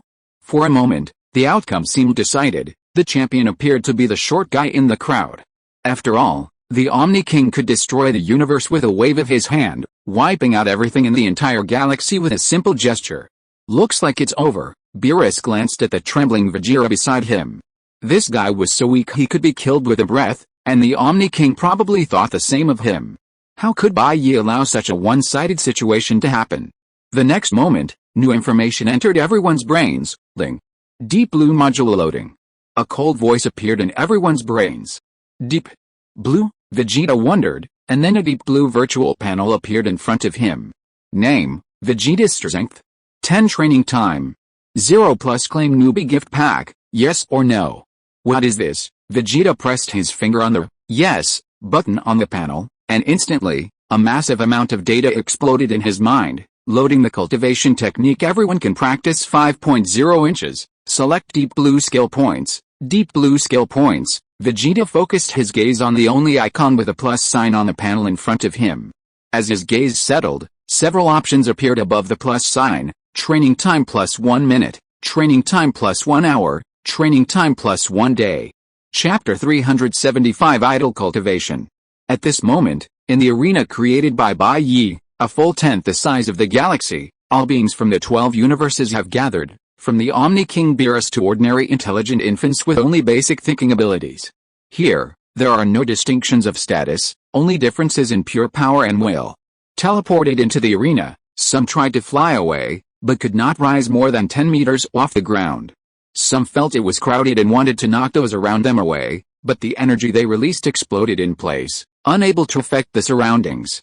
Under Bai Ye's control, they could not escape or harm others unless the duel officially began. This is, Vegeta, unconscious in the arena, stared at the Deep Blue panel before him. On the panel, there was an option to increase training time, but apart from the initial plus 1 minute, which was a Deep Blue indicating that it could be triggered, the subsequent hours and days were all gray. After a slight hesitation, he pressed his index finger on the plus 1 minute option. In a short moment, he felt some new memories appear in his mind, and his body was slightly different. That was the life wheel representing the heaven covering technique that had appeared within his body. With just a light press of his finger, he seemed to have traversed time, directly shortening his cultivation time by 1 minute. This means that as long as I press this time button, the corresponding cultivation level will appear. Vegeta looked at the countless options behind the panel with almost ecstatic joy. As the 1 minute option was pressed, the gray button for plus 1 hour turned into a dark blue button that could be increased.